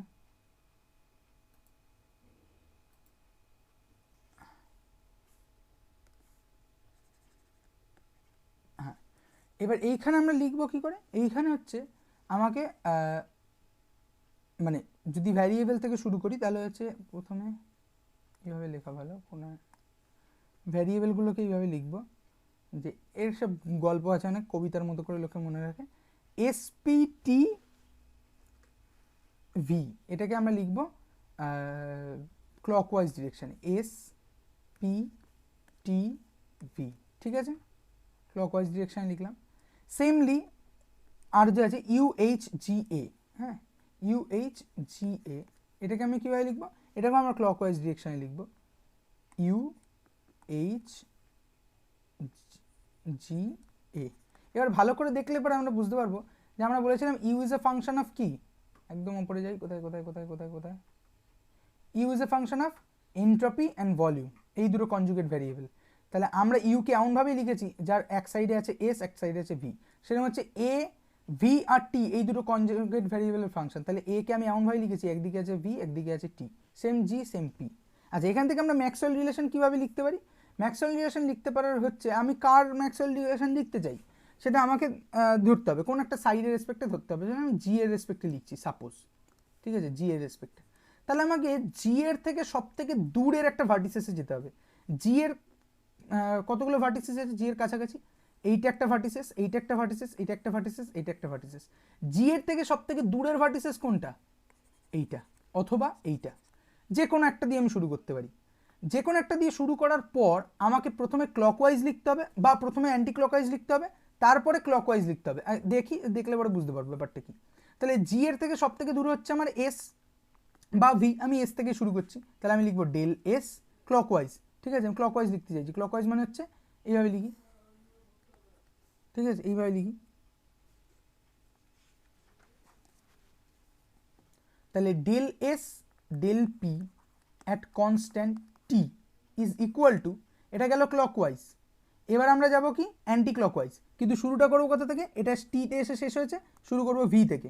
তাহলে এবার শুরুটা করবো ভি থেকে, এইভাবে যাব, অর্থাৎ del V del T at constant P, ঠিক আছে। তাহলে del S del P T is equal to del V del T P. এবার হচ্ছে এদের দুজনের মাঝখানে কি কোনো সাইন থাকবে না থাকবে না, তার উত্তর দেবে হচ্ছে এই যে সাইডটা জি, আমি জি এর রেসপেক্টে করেছি, এই জন্য সাইডটা চুজ করা ইম্পর্টেন্ট। এই অ্যারো দুটো যে আছে, এই অ্যারো দুটোর সাইন কি আছে, জি এর দিকে এই একটা অ্যারো এসছে আর একটা জি এর থেকে দূরে গেছে, তাই তো। এটা যদি এ হতো তাহলে কি হতো, দুটো অ্যারোই জি এর দিকে আছে।